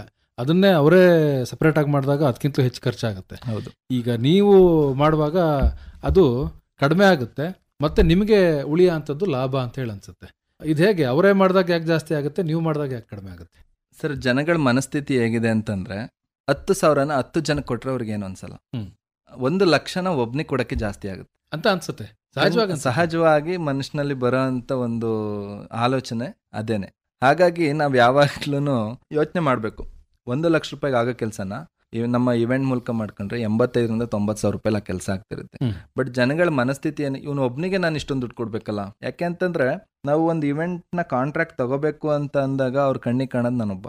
ಎಲ್ಲ ಮುಗಿದು ಫೈನಲ್ಲಿ ನಾನು ಅವ್ರಿಗೆ ಪೇಮೆಂಟ್ ಸೆಟ್ಲ್ಮೆಂಟ್ ಮತ್ತೊಂದಕ್ಕೆ ಹೋದಾಗ 50 ಜನ ಕೆಲಸ ಮಾಡ್ತಾರೆ. 50 ಜನ ಮಧ್ಯದಲ್ಲಿ ಕೆಲಸ ಮಾಡಿರ್ತಾರೆ. ಅವರ ಬ್ಯುಸಿ ಶೆಡ್ಯೂಲ್ ನಲ್ಲಿ ನಮ್ಮನ್ನ ಅಬ್ಸರ್ವ್ ಮಾಡಲ್ಲ. ಯಾಕಂದ್ರೆ ಅವ್ರಿಗೆ ಕೆಲಸ ಆಗ್ಬೇಕಾಗಿರುತ್ತೆ. ಖಂಡಿತ ಅದು ಯಾರಿಗಾದ್ರೂ ಅದು ಸರ್ವೇ ಸಾಮಾನ್ಯ. ಮತ್ತೆ ಪೇಮೆಂಟ್ ತಗೊಳಕ್ ಹೋಗೋ ಕಾಣದ್ ನಾನೊಬ್ಬ. ಸೊ ಮಾತಾಡುವಾಗ್ಲೂ ನಾನು ಒಬ್ಬ ಕಾಣು, ಪೇಮೆಂಟ್ ತಗೊಳ್ಳುವಾಗ್ಲೂ ನಾನು ಒಬ್ನೇ ಕಾಣೋದ್ರಿಂದ ಇವನು ಒಬ್ನಿಗೆ ಇಷ್ಟೊಂದು ದುಡ್ಡು ಕೊಡ್ಬೇಕಾ ಅನ್ಸುತ್ತೆ.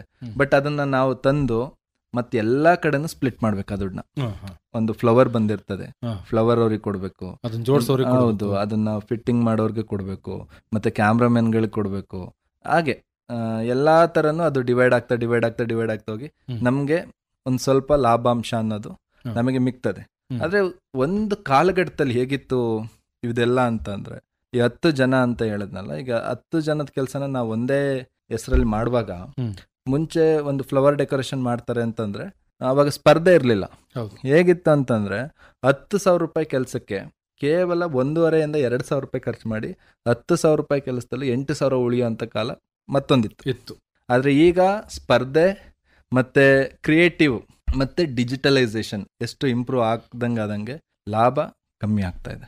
ಯಾಕೆ ಅಂತಂದ್ರೆ ಇವತ್ತು ನಾವು ಯಾವುದೇ ಒಂದು ಗ್ರಾಹಕರ ಮನೆಗೆ ಹೋದಂಥ ಸಂದರ್ಭದಲ್ಲಿ ನಾವು ಹೋಗೋಕ್ ಮುಂಚೆನೆ ಅವ್ರ ವೆಡ್ಡಿಂಗ್ನ ಅವರೇ ಒಂದು ಆಲ್ಬಮ್ ಮಾಡಿ ಇಟ್ಕೊಂಡ್ಬಿಟ್ಟಿರ್ತಾರೆ. ನನ್ನ ಮದುವೆ ಈ ತರ ಆಗ್ಬೇಕು. ಯಾಕಂದ್ರೆ ಇವತ್ತು ಸಾಕಷ್ಟು ಅಪ್ಲಿಕೇಶನ್ಸ್ಗಳಿದೆ, ಮತ್ತೆ ಮೀಡಿಯಾ ಡೆವಲಪ್ ಆಗಿದೆ. ಗೂಗಲ್ನಲ್ಲಿ ಪ್ರತಿಯೊಂದು ಫೋಟೋ ಸಿಗ್ತದೆ. ಎಲ್ಲದನ್ನು ಸರ್ಚ್ ಮಾಡಿ ಒಂದ್ ಕಡೆ ಸ್ಟೋರ್ ಮಾಡಿಕೊಂಡು ನಮ್ಗೆ ಈ ತರ ಬೇಕು ಅನ್ನೋದನ್ನು ಈಗ ಗ್ರಾಹಕರೇ ಇರ್ತಾರೆ. ಈಗ ಮುಂಚೆ ನಮ್ಗೊಂದು ಕಾಲ ಇತ್ತು, ಅವಾಗೆಲ್ಲ ಒಂದು ದೊಡ್ಡ ಆಲ್ಬಮ್ ಮಾಡಿಕೊಂಡು ಅದನ್ನು ಪ್ರೆಸೆಂಟ್ ಮಾಡಿ ಈ ಥರ ಬರುತ್ತೆ ಅಂತ. ಈಗ ಆ ಥರ ಇಲ್ಲ, ಒಂದೊಂದು ಮದುವೆನೂ ಒಂದೊಂದು ಥರ ಡಿಫ್ರೆಂಟ್ ಆಗಿರುತ್ತೆ.